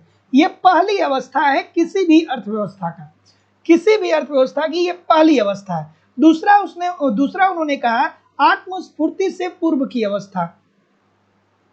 आत्मस्फूर्ति से पूर्व की अवस्था में क्या होता है कि अब यहाँ पे आत्मस्फूर्ति से पूर्व की अवस्था में क्या देखने को मिलता है, एक सेकेंड, आत्मस्फूर्ति से पूर्व की अवस्था में ये देखने को मिलता है कि अब अर्थव्यवस्था में थोड़ी बहुत मांग में भी वृद्धि हो रही है और थोड़ा बहुत पूर्ति में भी वृद्धि हो रहा है, ज्यादा नहीं हो रहा है, अर्थात अब थोड़ा बहुत उत्पादन हो रहा है। उसके बाद जो तीसरी कंडीशन आती है वो आती है आत्मस्फूर्ति की अवस्था। आत्मस्फूर्ति की अवस्था, और इस आत्मस्फूर्ति की अवस्था में अब क्या होता है कि मांग व पूर्ति अब दोनों क्या होता है कि एक रिदम में आ जाता है कि अर्थव्यवस्था में मांग भी बढ़ने लगती है और उत्पादन पूर्ति भी बढ़ने लगता है। और जो चौथी स्थिति उन्होंने बताई वो बताई परिपक्वता की ओर अग्रसर।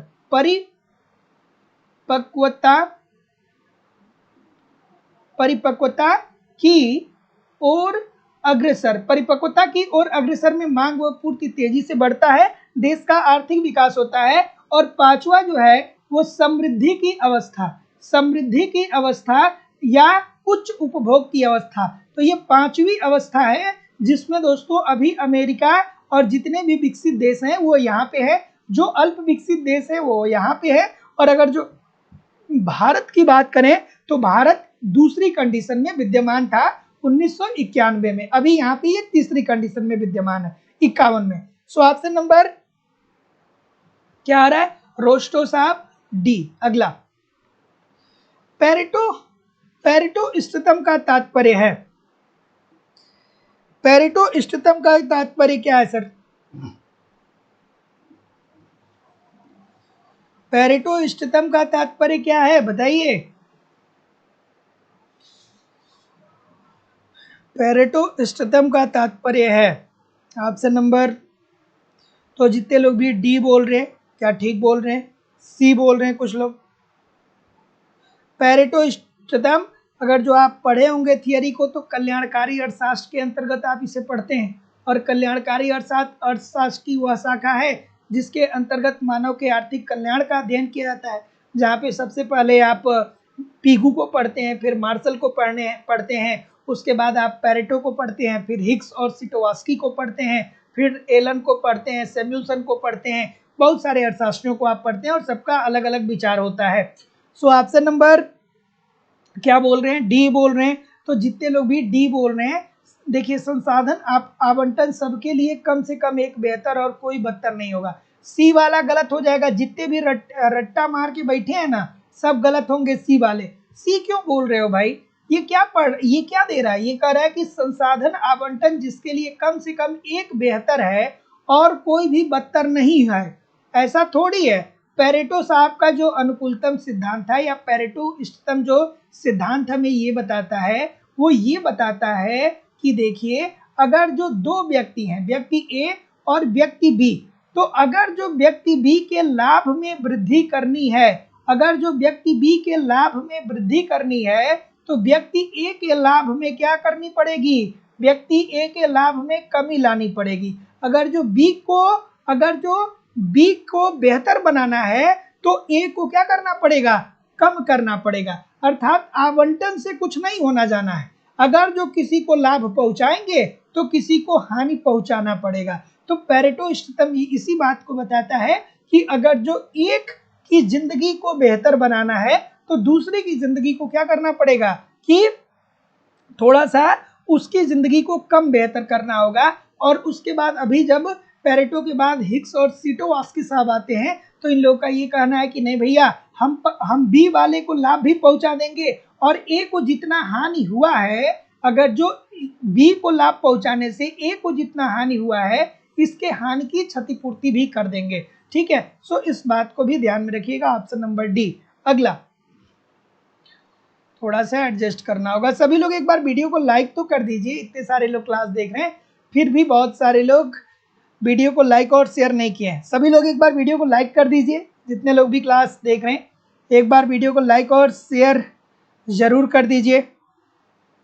क्या उत्तर आ रहा है, पेरेटो अनुकूलतम संगठन हुआ है जिसमें, अब ये कल्याणकारी अर्थशास्त्र से संबंधित प्रश्न है और अगर बहुत सारे लोग को पता ही नहीं होता है कि अर्थशास्त्र के अंतर्गत कल्याणकारी अर्थशास्त्र भी पढ़ते हैं। बहुत सारे लोग बस ये समझते हैं कि बाजार पढ़ लेंगे, उपभोक्ता व्यवहार पढ़ लेंगे, मांग पढ़ लेंगे और आरबीआई पढ़ लेंगे, भारतीय अर्थव्यवस्था पढ़ लेंगे, उसके बाद पंचवर्षीय उसमें सरकार के द्वारा मतलब भारतीय अर्थव्यवस्था में सारी चीज़ों को पढ़ लेंगे तो हमारा काम हो जाएगा। ऐसा कुछ नहीं है। आपके सिलेबस में जितने भी यूनिट है हर यूनिट से एक दो प्रश्न बनते हैं आपके पेपर में। एक बात समझ लीजिए, अगर जो आपके पेपर में 100 क्वेश्चन या 150 क्वेश्चन पूछे जा रहे हैं ना, तो जितना भी आपका सिलेबस दिया गया है उस हर यूनिट से अमूमन एक या दो प्रश्न पूछते हैं। कभी भी ऐसा नहीं होगा कि केवल मांग के नियम से 20 क्वेश्चन पूछ दे और कल्याणकारी अर्थशास्त्र से पूछे ही नहीं। कभी भी ऐसा नहीं होगा कि आरबीआई से या आईएमएफ से या विश्व बैंक से बहुत सारे क्वेश्चन पूछ दे। एक एक दो दो क्वेश्चन हर टॉपिक से पूछा जाएगा, एक एक दो दो क्वेश्चन हर टॉपिक से पूछा जाएगा। तो बहुत सारे बच्चे दिमाग में भ्रांति बना लेते हैं कि अरे बस इतना पढ़ लेंगे हो जाएगा, इससे नहीं होगा। ठीक है, जो आपका गुरु है उस गुरु से ज्ञान मत लीजिए, है ना। जितना सिलेबस दिया गया है हर सिलेबस के हर यूनिट को, हर सेंटेंस को, हर उसके जो क्या बोलते हैं टॉपिक दिया गया है, सभी टॉपिक को आपको पढ़ना पड़ेगा, आपको याद होना पड़ेगा, आपको जानना होगा, तभी चीजें होंगी। अगला क्या उत्तर होगा भाई कि पेरेटो अनुकूलतम संगठन हुआ है। तो पेरेटो अनुकूलतम अभी तो मैंने बताया कि पेरेटो अनुकूलतम के अंतर्गत ये कहा गया कि अगर जो दो व्यक्ति हैं ए और बी, ठीक है, तो अगर जो ए बी के लाभ में वृद्धि करनी है, बी को अगर जो लाभ पहुंचाना है तो ए को क्या करना होगा, उतना ही हानि पहुंचाना होगा। ये पेरेटो साहब का कहना है। तो किसी भी पुनर्गठन से किसी एक व्यक्ति की उपयोगिता में वृद्धि होती है तो अन्य की उपयोगिता में क्या आ जाएगी, कमी आ जाएगी। तो अब यहाँ पे आपको ऑप्शन नंबर सी बोलना था। So option number C according to the question this is the right answer हो जाएगा। अगला प्रश्न कि किसी को बदतर बनाए बिना किसी को बेहतर नहीं बनाया जा सकता, ये कथन किसका वर्णन है। अब देखिए जो जिन लोगों को आज तक पेरेटो नहीं आ रहा होगा वो आप अब आज आने लगेगा। ठीक है, बताइए क्या उत्तर आ रहा है। ठीक है, हाँ क्या उत्तर आ रहा है। नहीं, टीजीटी में स्टैटिक्स देखिए, टीजीटी और पीजीटी दोनों की अगर जो उत्तर प्रदेश की बात करें ना तो यहाँ पे बहुत ज्यादा आपको ऐसा कुछ नहीं है कि स्टैटिक्स का 10 क्वेश्चन या 20 क्वेश्चन देखने को मिल जाए। 2 से 5 क्वेश्चन मैक्सिमम, बहुत बहुत सारे पेपर में तो 2 क्वेश्चन 1 क्वेश्चन इस तरीके का देखने को मिला है।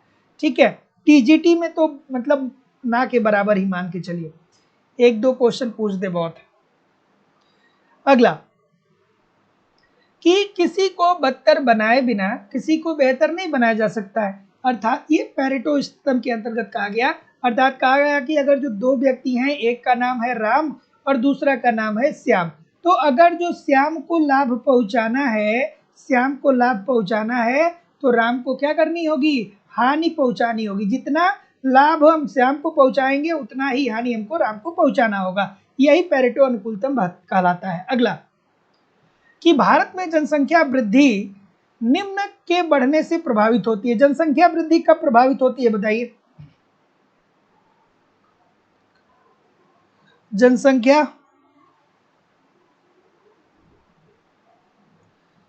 ठीक है, क्या उत्तर आ रहा है। और जो लोग केवल टेस्ट सीरीज ज्वाइन करना चाहते हैं वो केवल टेस्ट सीरीज भी ज्वाइन कर सकते हैं, परेशान ना होइए। हाँ, क्या उत्तर आ रहा है कि भारत में जनसंख्या वृद्धि निम्न के बढ़ने से प्रभावित होती है। किसके बढ़ने से प्रभावित होगी भाई। अब ये बच्चों वाला प्रश्न है, गलत नहीं करिएगा, बच्चों वाला प्रश्न है, गलत नहीं करिएगा। अब जनांकिकी संक्रमण सिद्धांत आपको आना चाहिए, किसका, थॉमसन साहब का। तो देखिए जनसंख्या कब बढ़ेगी, आपके देश की जनसंख्या कब बढ़ेगी। जनसंख्या का संबंध किससे है कि अगर जो वृद्ध तथा बच्चों की संख्या से संबंधित होगा। अगर जो मान लीजिए कि किसी अर्थव्यवस्था में मृत्यु दर में कमी आ जाए, मृत्यु दर में क्या आ जाए, कमी आ जाए, और जन्म दर में वृद्धि हो जाए, जन्म दर में वृद्धि हो जाए, तो जब ज्यादा बच्चे पैदा होंगे और कम वृद्धों की मृत्यु होगी, सो जाहिर सी बात है कि जनसंख्या में क्या आ जाएगी, वृद्धि आ जाएगी। जनसंख्या में क्या आ जाएगी, वृद्धि आ जाएगी। जनसंख्या क्या हो जाएगा आपका, बढ़ जाएगा। इजी सी बात है। तीन कंडीशन होता है, पहला, दूसरा और तीसरा। पहली कंडीशन क्या होती है, तो अर्थव्यवस्था पिछड़ी होती है, जन्म बच्चे भी ज्यादा पैदा होते हैं और मृत्यु भी ज्यादा होती है, क्योंकि पिछड़ी हुई अर्थव्यवस्था, लोगों को बहुत ज्यादा ज्ञान नहीं है स्वास्थ्य का। दूसरी कंडीशन, जन्म दर बढ़ा रहता है लेकिन अब अर्थव्यवस्था थोड़ी बहुत विकास कर चुकी होती है तो मृत्यु दर में कमी आ जाती है। तो ऐसी स्थिति में यही वाली कंडीशन है। तो जब जन्म दर ऊंचा हो जाएगा, मृत्यु दर कम हो जाएगा, तो ऐसी स्थिति में जनसंख्या विस्फोट हो जाएगा। जनसंख्या विस्फोट पूछा जाता है कि जनसंख्या विस्फोट की स्थिति क्या होती है। उसके बाद तीसरी कंडीशन होती है जिसे जनसंख्या की आदर्श स्थिति कहते हैं, जहाँ पे अब आपकी अर्थव्यवस्था विकसित हो चुकी है और लोगों के अंदर अब ये बात आ गया कि एक लड़का भी होगा या एक लड़की भी होगी तो कोई दिक्कत नहीं है। तो जब जन्म दर में कमी आ जाएगी और अर्थव्यवस्था चूंकि विकसित हो चुकी है, तो शिक्षा, स्वास्थ्य, परिवहन बेहतर हो चुका है, तो मृत्यु दर में भी कमी आ जाएगी।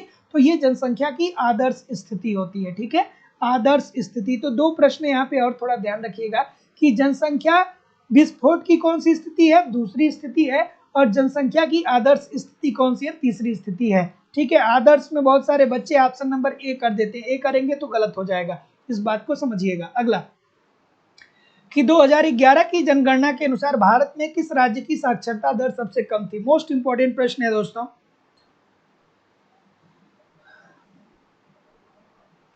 क्या उत्तर आ रहा है बताइए, क्या उत्तर आ रहा है?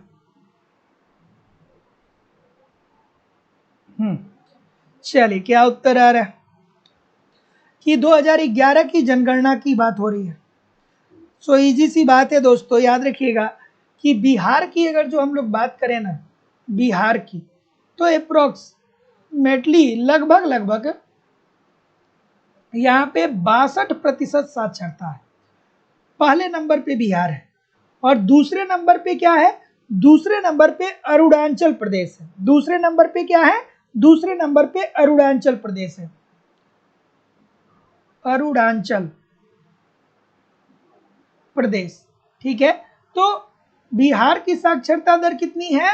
62% है, जो सबसे कम है। 62% का मतलब कि अगर जो बिहार में 100 लोग हैं तो 100 लोग में से अगर जो 100 लोग हैं बिहार में, तो उसमें से केवल और केवल 62 लोग ऐसे हैं जो पढ़े लिखे हैं। बाकी के जो 38 लोग हैं ये लोग निरक्षर हैं। ये लोग क्या हैं? निरक्षर है। ठीक है, सो ऑप्शन नंबर क्या आ रहा है? तो जितने लोग भी डी बोल रहे हैं ठीक बोल रहे हैं।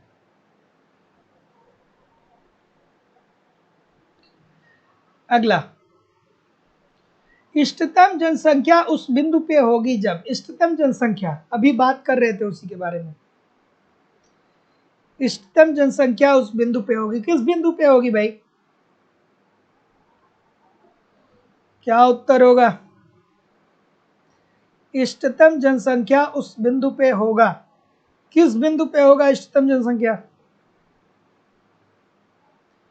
तो अभी मैंने आपको कुछ देर पहले बताया था यही बात कि इष्टतम जनसंख्या की बात किसने किया था? डाल्टन ने किया था, डाल्टन ने किया था। और इष्टतम जनसंख्या वह जनसंख्या होती है जहां पे लोगों की प्रति व्यक्ति आय ज्यादा होती है, लोगों की प्रति व्यक्ति आय ज्यादा होती है। तो जब जो प्रति व्यक्ति आय जब ज्यादा हो तो अर्थव्यवस्था स्थिर सॉरी इष्टतम जनसंख्या उस बिंदु पे होगी। अर्थात डाल्टन साहब के द्वारा ये बात कही गई थी कि अगर जो इष्टतम जनसंख्या की स्थिति प्राप्त करनी है तो उस अर्थव्यवस्था की प्रति व्यक्ति आय अधिकतम होनी चाहिए। So option number B. अगला कि माल्थस के जनसंख्या के सिद्धांत के अनुसार मनुष्य की जनसंख्या में वृद्धि होती है। अब माल्थस के सिद्धांत की बात हो रही है, क्या उत्तर होगा भाई? माल्थस थियरी तो सबको पता होगा। एक बार वीडियो को लाइक और शेयर तो जरूर कर दीजिए, इतने सारे लोग क्लास देख रहे हैं। एक सेकेंड,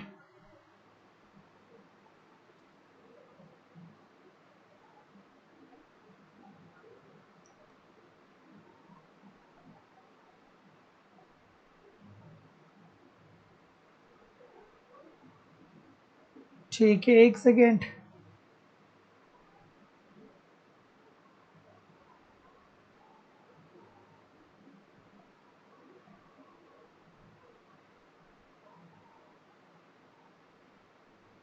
और जो लोग भी फीस सबमिट कर रहे हैं कृपया करके आप मुझे कॉल अभी ना करिए, जब क्लास जब मैं ओवर कर लूँगा फिर आप मुझे कॉल कर सकते हैं। अगर जो आपने एडमिशन लिया है और आपने फीस सबमिट किया है तो जहाँ पे आपने फीस सबमिट किया है वहीं पे आप स्क्रीनशॉट सेंड कर दीजिए। अभी आपको 5 से 7 मिनट के अंदर सारा प्रोसेस वहाँ पे बता दिया जाएगा। ठीक है, सो इजी सी बात है। माल्थस साहब ने क्या कहा था? माल्थस साहब ने ये कहा था कि जो जनसंख्या होती है ना, जो जनसंख्या होती है वो समानांतर श्रेणी में बढ़ती है, अर्थात 2, 2 के बाद 4, 4 के बाद 6, 6 के बाद 8, ऐसा देखने को मिलता है। लेकिन जो खाद्यान्न होता है, जो खाद्यान्न होता है वहाँ पे क्या देखने को मिलता है? ये सॉरी, एक सेकेंड। उन्होंने क्या कहा? उन्होंने कहा कि जनसंख्या जो होता है वो गुणोत्तर श्रेणी में बढ़ता है, अर्थात 2, 2 के बाद 4, 4 के बाद 16, 16 के बाद 64 होता है। और जो खाद्यान्न होता है वो समानांतर श्रेणी में बढ़ता है, खाद्यान्न समानांतर श्रेणी में बढ़ता है, अर्थात 2, 2 के बाद 4, 4 के बाद 6, 6 के बाद 8। ठीक है, इसमें ह्यूज डिफरेंस होता है। और ऐसी स्थिति में क्या होता है कि प्रत्येक 144 साल के बाद उस देश में महामारी आती है, सूखा पड़ता है, अकाल पड़ता है, कोई आपदा आती है और फिर जनसंख्या में कमी आ जाती है, तो फिर खाद्यान्न और जनसंख्या संतुलित हो जाती है। So option number B according to the question this is the right answer हो जाएगा। अगला, भारत द्वारा जनसंख्या संक्रमण का कौन सा चरण अनुभव किया जाता है? अभी मैंने बताया कि जनसंख्या संक्रमण जो ये सिद्धांत दिया गया था, ये सिद्धांत किसके द्वारा दिया गया था? थॉमसन के द्वारा दिया गया था। ये सिद्धांत किसके द्वारा दिया गया था? थॉमसन के द्वारा दिया गया था। किसके द्वारा दिया गया था? थॉमसन साहब के द्वारा दिया गया था। क्या उत्तर आ रहा है भाई? हाँ, क्या उत्तर आ रहा है? और देखिए, जिन लोगों को भी लगता है कि उन्हें भूलता ज्यादा है, तो आप लिखने का प्रैक्टिस जरूर डालिए। एक लाइन की बात है, जैसे अगर जो मान लीजिए कि आपने देखा कि जनसंख्या संक्रमण सिद्धांत सर बता दिए, तो आप जब क्लास होती है तब तक तो ठीक है, क्लास करिए, लेकिन जब क्लास बंद हो जाती है तो अपने मोबाइल को किनारे कर दीजिए, अपने लैपटॉप को किनारे कर दीजिए, किताबों को किनारे कर दीजिए। आपके पास कुछ भी नहीं होना चाहिए, केवल एक पेन होना चाहिए, कापी होना चाहिए। उसके बाद आप एट रेंडमली कोई भी टॉपिक ले लीजिए कि ठीक है, अभी सर पेरेटो इष्टतम के बारे में बता रहे थे, या सर अभी जनसंख्या का संक्रमण सिद्धांत थॉमसन साहब का बता रहे थे, तो थॉमसन साहब का जनसंख्या संक्रमण सिद्धांत क्या होता है, उसको बिना कहीं से देखे लिखिए। देखिए कितना आपको आ रहा है, तो कम से कम आपको इतना आ सकता है कि जनांकीय संक्रमण सिद्धांत क्या बताता है? जनसंख्या की 3 अवस्थाओं को बताता है। जनांकीय संक्रमण सिद्धांत थॉमसन साहब के द्वारा दिया गया था। जनांकीय संक्रमण सिद्धांत 3 अवस्थाओं को बताता है। पहली अवस्था में अर्थव्यवस्था अल्प विकसित होती है, जहां पे लोगों के पास बहुत ज्यादा ज्ञान नहीं होता है, शिक्षा, स्वास्थ्य, परिवहन, बिजली सब कुछ बेहतर नहीं होता है, तो ऐसी स्थिति में लोग बस ऐसे ही जीवन को जीते हैं। तो जन्म दर ज्यादा होता है, क्योंकि लोग बच्चे ज्यादा पैदा करते हैं, इस वजह से करते हैं क्योंकि हमारा बच्चा ज्यादा होगा तो पड़ोसी हमसे झगड़ा नहीं कर पाएगा, तो जन्म दर ज्यादा होगा, और अशिक्षा होने के कारण मृत्यु दर भी ज्यादा होती है। तो जनांकीय संक्रमण सिद्धांत की पहली अवस्था है। फिर दूसरी अवस्था में अब अर्थव्यवस्था थोड़ा बहुत विकास कर चुकी है, अर्थव्यवस्था विकासशील हो चुकी है, तो ऐसी स्थिति में अब यहाँ पे क्या होता है कि जन्म दर तो बढ़ा ही रहता है, जन्म दर बढ़ा रहता है, लेकिन मृत्यु दर में कमी आ जाती है, क्योंकि अब लोगों को पता चल जाता है कि सरकारी हॉस्पिटल क्या होता है, प्राइवेट हॉस्पिटल क्या होता है, लोगों का इलाज भी कराया जा सकता है। और यहीं पे क्या होता है कि जनसंख्या में विस्फोट की स्थिति होती है, क्योंकि जन्म दर बढ़ जाता है और मृत्यु दर में कमी आ जाती है। फिर आपको तीसरी कंडीशन याद आनी चाहिए कि सर जी, तीसरी कंडीशन का मतलब ये होता है कि अब यहाँ पे अर्थव्यवस्था विकसित हो चुकी होती है, और अब लोगों का माइंडसेट ये बन जाता है कि एक लड़का भी रहेगा तो ठीक है, एक लड़की भी रहेगी तो ठीक है, तो जन्म दर भी कम होगा और मृत्यु दर भी कम होगा, और ये होता है जनसंख्या का आदर्श अवस्था। ठीक है, ये जनसंख्या का क्या होता है? आदर्श अवस्था। तो इस तरीके से चीजों को लिखा करिए, नहीं लिखेंगे तो फिर चीजें मुश्किल हो जाएंगी। सो ऑप्शन नंबर, जितने लोग भी सी बोल रहे हैं सभी लोग का उत्तर यहाँ पे बिल्कुल ठीक हो जाएगा। कि माल्थस सिद्धांत के मामले में यदि मजदूरी बढ़ती है तो इसका परिणाम क्या होगा? ठीक है,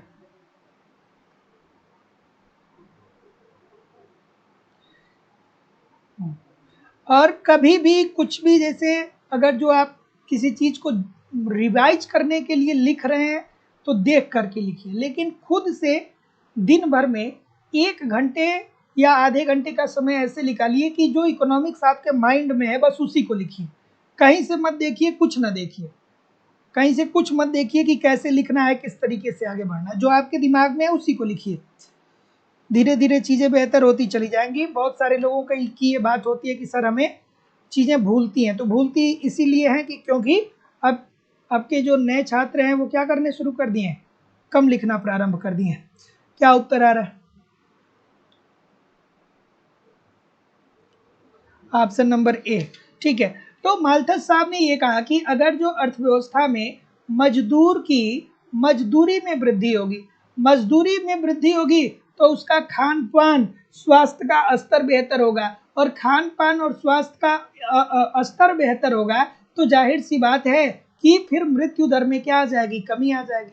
और जब मृत्यु दर में कमी आ जाएगी तो जनसंख्या में वृद्धि हो जाएगी। इजी सी बात है। ऑप्शन नंबर, जितने लोग भी ये बोल रहे हैं सभी लोग का उत्तर यहाँ पे बिल्कुल ठीक हो जाएगा। ठीक है, तो माल्थस साहब ने क्या कहा, कि अगर जो मजदूर को अच्छा मजदूरी दिया जाएगा तो पैसा वो ज्यादा पाएगा। जब ज्यादा पैसा पाएगा तो अपने खान पान पे और अपने उपभोग को बढ़ाएगा,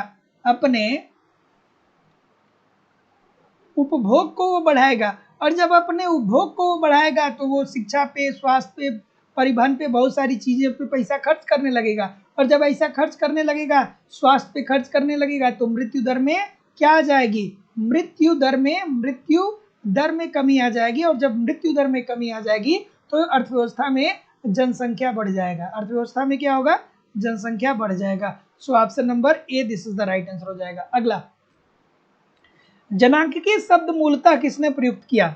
जनांकिकी शब्द का प्रयोग किस अर्थशास्त्री ने किया? जनांकिकी शब्द का प्रयोग मूलतः किसने किया? तो दोस्तों इजी सी बात है, इस बात को भी ध्यान में रखिएगा।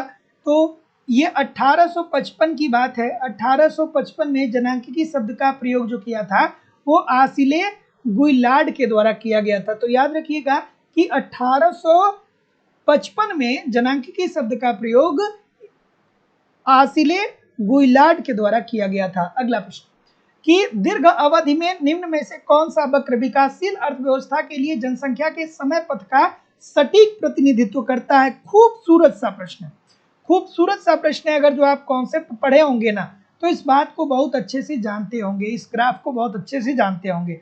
क्या उत्तर आ रहा है बताइए। और दोस्तों मेरे द्वारा आपको इकोनॉमिक्स का कंप्लीट हैंड राइटिंग नोट्स दिया जा रहा है लाइफ टाइम की वैलिडिटी के साथ। मेरे खुद के द्वारा वो नोट्स लिखा गया है, मेरी हैंड राइटिंग है। उसमें आपको इकोनॉमिक्स के जितने भी यूनिट, इकोनॉमिक्स के जितने भी टॉपिक हैं वो सारे टॉपिक आपको देखने को मिलेंगे और भी अन्य एडिशनल चीज़ें देखने को मिलेंगी।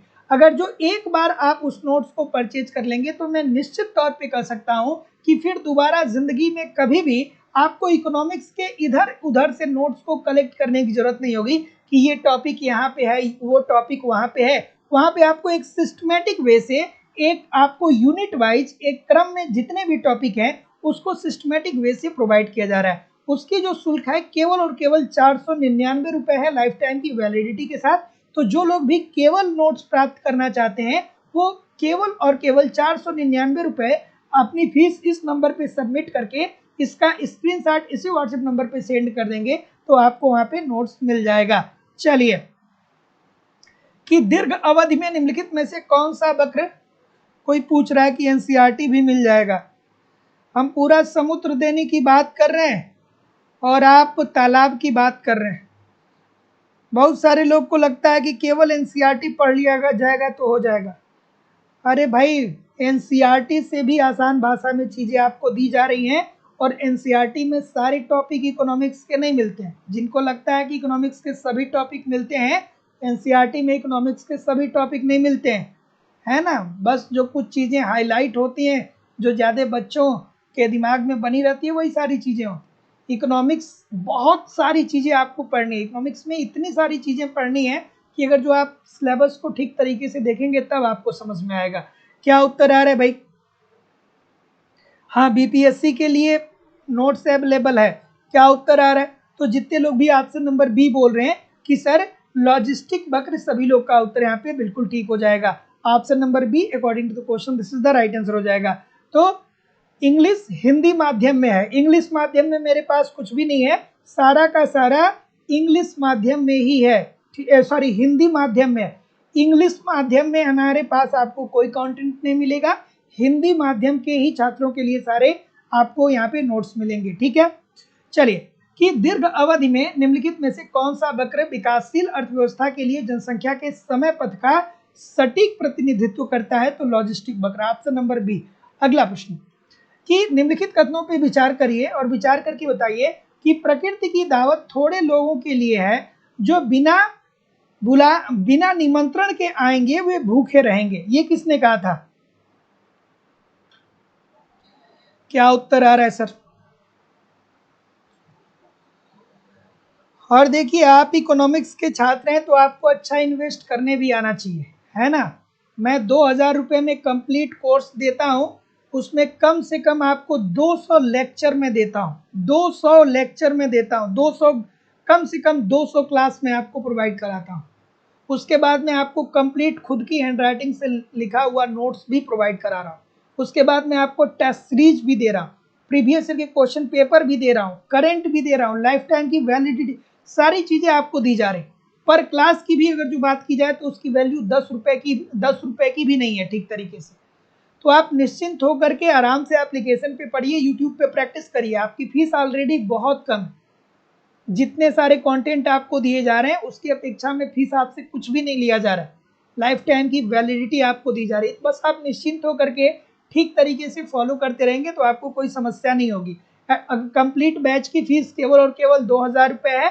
तो आप अगर जो एडमिशन लेना चाहते हैं तो अपनी फीस इस नंबर पे आप सबमिट कर सकते हैं, गूगल पे, फोन पे या पेटीएम के माध्यम से, और इसका स्क्रीनशॉट इसी व्हाट्सएप नंबर पे सेंड कर देंगे तो आपको एडमिशन मिल जाएगा। किसी भी प्रकार की इंक्वायरी के लिए इस नंबर पे कॉल या व्हाट्सएप मैसेज कर सकते हैं। इकोनॉमिक्स के सभी बैच उपलब्ध हैं। सो ऑप्शन नंबर क्या आ रहा है? मालथस की बात कर रहे हैं। सभी लोग का उत्तर ठीक है। तो प्रकृति की दावत थोड़े लोगों के लिए है, जो बिना निमंत्रण के आएंगे वे भूखे मरेंगे। ये बात कही गई थी मालथस के द्वारा। और मालथस ने जो अपना जनसंख्या का सिद्धांत दिया था उसमें उन्होंने ये कहा था कि जो जनसंख्या होती है वो गुणोत्तर श्रेणी में बढ़ती है, अर्थात 2 के बाद 4, 4 के बाद 16, 16 के बाद 64, इस तरीके से जनसंख्या बढ़ती है। लेकिन जो खाद्यान्न आपूर्ति होती है, अर्थात जो अर्थव्यवस्था में उत्पादन होता है, वो समानांतर श्रेणी में बढ़ता है, 2 के बाद 4, 4 के बाद 6, 6 के बाद 8। तो ऐसी स्थिति में समाज में अर्थात देश में खाद्यान्न संकट उत्पन्न हो जाता है। खाद्यान्न संकट मतलब लोगों को खाने के लिए कुछ नहीं मिलता है। और इस स्थिति में उन्होंने कहा कि प्रत्येक 144 साल के बाद देश में भयंकर कोई महामारी आती है, सूखा पड़ता है, बाढ़ आती है या अन्य किसी प्रकार की आपदा आती है, जिससे बहुत सारे लोगों की मृत्यु हो जाती है और जनसंख्या में कमी आ जाती है और खाद्यान्न के साथ ही संतुलित हो जाता है। तो मालथस ने कहा था। अगला, अदृश्य बेरोजगारी किस प्रकार की बेरोजगारी? ये तो बच्चों वाला प्रश्न है। हाँ, क्या उत्तर होगा भाई? अदृश्य बेरोजगारी। अदृश्य बेरोजगारी जिसे छिपी हुई बेरोजगारी भी बोला जाता है, जिसे प्रच्छन्न बेरोजगारी भी बोला जाता है। बोला जाता है कि नहीं बोला जाता है? सो ऑप्शन नंबर जितने लोग भी बोल रहे हैं कि बी। तो देखिए दोस्तों, अदृश्य बेरोजगारी, छिपी हुई बेरोजगारी, प्रच्छन्न बेरोजगारी, ये सब क्या है? ये अदृश्य बेरोजगारी को ही बोला जाता है। इसमें क्या होता है कि व्यक्ति की जो सीमांत उत्पादकता होती है वो शून्य के करीब होती है। सीमांत उत्पादकता क्या होती है सर? 0 होती है, शून्य होती है। अर्थात उसका उत्पादन में लगे रहने और ना लगे रहने से उत्पादकता पे कोई असर नहीं पड़ता है। जैसे मान लीजिए कि एक व्यक्ति है जिसका नाम है रोहन, एक व्यक्ति है जिसका क्या नाम है? रोहन, ठीक है। रोहन के पास क्या है कि रोहन के पास 3 एकड़ भूमि है, 3 एकड़ भूमि है, 3 एकड़ भूमि है। और 3 एकड़ भूमि पे वो मान लीजिए कि 15 क्विंटल वो गेहूं का उत्पादन कर रहा है। लेकिन अब रोहन की शादी हो गई और रोहन के 2 बच्चे हो गए। एक का उसने नाम रख दिया सोहन और दूसरे का नाम उसने रख दिया मोहन। तो सोहन और मोहन को क्या हुआ कि रोजगार मिला नहीं, पढ़ाई लिखाई ठीक से किए नहीं और सरकार ने उनको रोजगार दिया नहीं। तो अब सोहन मोहन ये लोग का सोचते हैं कि चलिए भैया, अब जो पिताजी हैं उनके साथ मिल करके जो 3 एकड़ की भूमि है उस पर कृषि किया जाए।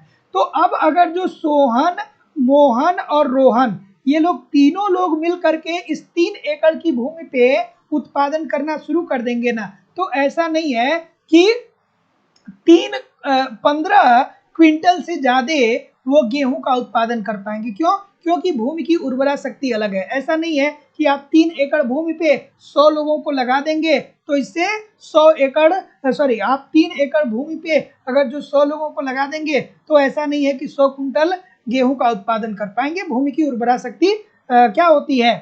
भूमि की उर्वरा शक्ति नियति होती है। निम्नलिखित में से कौन सा स्रोत ग्रामीण शाखा का संस्थागत स्रोत नहीं है? एक होता है संस्थागत स्रोत, दूसरा होता है गैर संस्थागत स्रोत। ठीक है, संस्थागत स्रोत मतलब ऐसे स्रोत जो सरकार के द्वारा प्रोवाइड कराए जा रहे हैं। ठीक है, संस्थागत स्रोत ऐसे स्रोत जो सरकार के द्वारा प्रोवाइड कराए जा रहे हैं। और गैर संस्थागत स्रोत, गैर संस्थागत स्रोत जो मतलब जिसका कोई संबंध सरकार से नहीं है। जैसे मान लीजिए ये पहले के जमाने में होता था, जब हमें आज़ादी नहीं मिली थी उससे पहले होता था कि आप क्या करते थे कि महाजनों से ऋण लिया जाता था, महाजन से ऋण लिया जाता था। उसके बाद किससे ऋण लिया जाता था? साहूकारों से ऋण लिया जाता था, साहूकार से ऋण लिया जाता था। ठीक है, रिश्तेदार से ऋण लिया जाता था, रिश्तेदार से ऋण लिया जाता था, पड़ोसी से ऋण लिया जाता था। तो ये ऋण का गैर संस्थागत स्रोत है। और संस्थागत स्रोत में प्राथमिक कृषि सहकारी समिति आती है, भूमि विकास बैंक आता है, क्षेत्रीय ग्रामीण बैंक आता है। तो ये देसी बैंकर जो है ना, देसी बैंकर के नाम से महाजन और साहूकार को ही जाना जाता है। सो ऑप्शन नंबर ए बिल्कुल ठीक हो जाएगा। तो कहीं भी जाइएगा नहीं, कमेंट करके बताइए, 1 सेकेंड रुक जाइएगा। हाँ चलिए, बस आज ही चलिए इस प्रश्न का उत्तर करिए। ठीक है, अभी क्वेश्चन है, कोई दिक्कत नहीं। इस प्रश्न का उत्तर करिए कि कृषि यांत्रिकरण से क्या होता है। तो कृषि यांत्रिकरण का मतलब क्या होता है? तो ध्यान में रखिएगा दोस्तों कि कृषि यांत्रिकरण का मतलब ये होता है कि जब मानव बल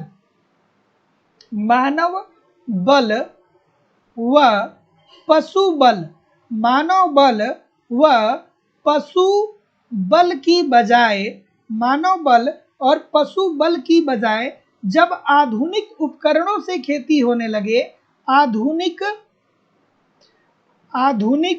उपकरण से खेती होने लगे या आधुनिक संयंत्रों से खेती होने लगे, तो इसे ही कृषि यांत्रिकरण कहते हैं। जैसे कि आज से 25 साल पहले या 50 साल पहले खेत की जुताई करने के लिए बैल का इस्तेमाल होता था, खेत की सिंचाई के लिए कुएं का इस्तेमाल होता था। लेकिन अब क्या हुआ कि अब खेत की जुताई के लिए ट्रैक्टर का इस्तेमाल हो रहा है, खेत की सिंचाई के लिए पंपिंग सेट का इस्तेमाल हो रहा है। अर्थात कृषि यांत्रिकरण का मतलब ये होता है कि यदि मानव बल व पशु बल की बजाय आधुनिक उपकरणों के माध्यम से खेती आरंभ कर दी जाए तो उसे ही कृषि में यांत्रिकरण कहेंगे। जैसे कि आज से 25 साल पहले क्या होता था कि लोग खेत को जोतने के लिए बैल का इस्तेमाल करते थे, खेत को सींचने के लिए कुआं का इस्तेमाल करते थे। लेकिन अब खेत को जोतने के लिए ट्रैक्टर का, अब कृषि में यांत्रिकरण आ गया तो अब क्या हो रहा है कि खेत को जोतने के लिए ट्रैक्टर का इस्तेमाल किया जा रहा है।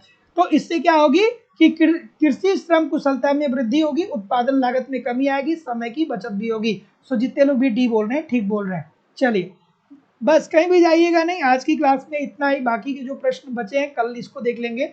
और एक बार कमेंट करके सभी लोग बताइए कि कितने प्रतिशत प्रश्न आपके सही हुए। और दोस्तों, आप लोगों की इकोनॉमिक्स की जो दूसरी क्लास है वो लाइव स्टडी इलाहाबाद के मोबाइल एप्लीकेशन पे होती है, जहाँ पे आपको इकोनॉमिक्स के अलग अलग बैच देखने को मिलेंगे। और सभी बैचेज में आपको आपके सिलेबस के अनुसार इकोनॉमिक्स के सारे कंटेंट सिंपल, सटीक और साधारण भाषा में प्रोवाइड कराए जा रहे हैं। इसकी लाइव क्लास होती है। इनकेस अगर जो आप लाइव क्लास में नहीं जुड़ते हैं तो बाद में रिकॉर्डेड क्लास मिल जाएगा। क्योंकि यहाँ पे देखिए, आपको कॉन्सेप्ट पढ़ना बहुत जरूरी है। अगर जो आप कॉन्सेप्ट नहीं पढ़ेंगे ना तो इकोनॉमिक्स के बहुत सारे ऐसे पार्ट होंगे जिसको आप कभी समझ में ही नहीं आएगा। जब पेपर में वहाँ से प्रश्न बनेगा तो आपको लगेगा कि ये तो हमने कभी पढ़ा ही नहीं है। तो आपको सारे इकोनॉमिक्स के यूनिट पढ़ने होंगे, सारे टॉपिक पढ़ने होंगे। ये सारे टॉपिक मेरे द्वारा आपको पढ़ाए जा रहे हैं, आपको अलग से कुछ कलेक्ट करने की जरूरत नहीं होगी। आपको कंप्लीट इकोनॉमिक्स के नोट्स भी यहाँ पे प्रोवाइड किए जाएंगे, ताकि आप एक तरफ कॉन्सेप्ट को पढ़ते रहिए, दूसरी तरफ नोट्स के माध्यम से रिवीजन करते रहिए। मेरे द्वारा खुद का लिखा हुआ नोट्स है, उस खुद के लिखे हुए नोट्स को मैं आपको प्रोवाइड करा रहा हूँ। आपको टेस्ट सीरीज दिया जा रहा है ताकि आप एक तरफ कॉन्सेप्ट को पढ़िए, दूसरे तरफ टेस्ट सीरीज के माध्यम से अपना अपना इवेल्युएशन भी करते रहिए कि प्रश्न कहाँ पे गलत हो रहे हैं, क्यों गलत हो रहे हैं, और उसमें सुधार करिए। आपको प्रीवियस ईयर के क्वेश्चन पेपर भी दिए जा रहे हैं, डायरेक्टली इनडायरेक्टली बहुत सारे क्वेश्चन प्रीवियस ईयर से पूछे जाते हैं, और करंट की भी क्लासेस आपको करवाई जा रही है। मतलब सब कुछ कराना हमारी जिम्मेदारी है, आपको कहीं भी इधर उधर से कुछ भी कलेक्ट करने की जरूरत नहीं होगी। एडमिशन और आपको कोर्स की वैलिडिटी लाइफ टाइम भी दी जा रही है। इट मीन्स केवल वन टाइम आपको फीस पेमेंट करनी है। एडमिशन फीस केवल और केवल 2000 रुपये है। सो सिंपली एडमिशन लेने के लिए आपको अपनी फीस इस नंबर पे सबमिट करनी होगी। गूगल पे, फोन पे या पेटीएम के माध्यम से आप अपनी फीस इस नंबर पे सबमिट करेंगे और इसका स्क्रीनशॉट आपको इसी व्हाट्सएप नंबर पे सेंड करना होगा। किसी भी इंक्वायरी के लिए इस नंबर पे आप कॉल कर सकते हैं, व्हाट्सएप मैसेज कर सकते हैं। डिस्क्रिप्शन बॉक्स में जाइए, एप्लीकेशन का लिंक दिया है, आप चाहें तो वहां से भी डाउनलोड कर सकते हैं। और अगर जो आपको केवल इकोनॉमिक्स का नोट्स चाहिए, मेरे द्वारा जो हैंड राइटिंग नोट्स आपको प्रोवाइड की जा रही है, केवल इकोनॉमिक्स का नोट्स चाहिए, तो केवल आप 499 रुपये अपनी फीस सबमिट करके नोट्स प्राप्त कर सकते हैं। एक बार नोट्स आप ले लेंगे तो फिर दोबारा आपको इधर उधर से कहीं से नोट्स को कलेक्ट करने की जरूरत नहीं होगी। सारे टॉपिक आपको एक जगह पे एक तरीके से मिलने प्रारंभ हो जाएंगे। सो मिलते हैं नेक्स्ट क्लास में, तब तक के लिए पढ़ते रहिए, आगे बढ़ते रहिए। जाते जाते वीडियो को आप लाइक कर दीजिए, चैनल को सब्सक्राइब नहीं किए हैं तो चैनल को सब्सक्राइब कर लीजिए। डिस्क्रिप्शन बॉक्स में टेलीग्राम ग्रुप का और व्हाट्सएप चैनल का आपको लिंक मिल जाएगा, वो दोनों ज्वाइन कर लीजिएगा, क्योंकि समय समय पे बहुत सारी चीजें आपको वहाँ पे प्रोवाइड की जाती हैं। So thank you very much everybody, मिलते हैं नेक्स्ट क्लास में, तब तक के लिए आप पढ़ते रहिए, आगे बढ़ते रहिए। नमस्कार, धन्यवाद।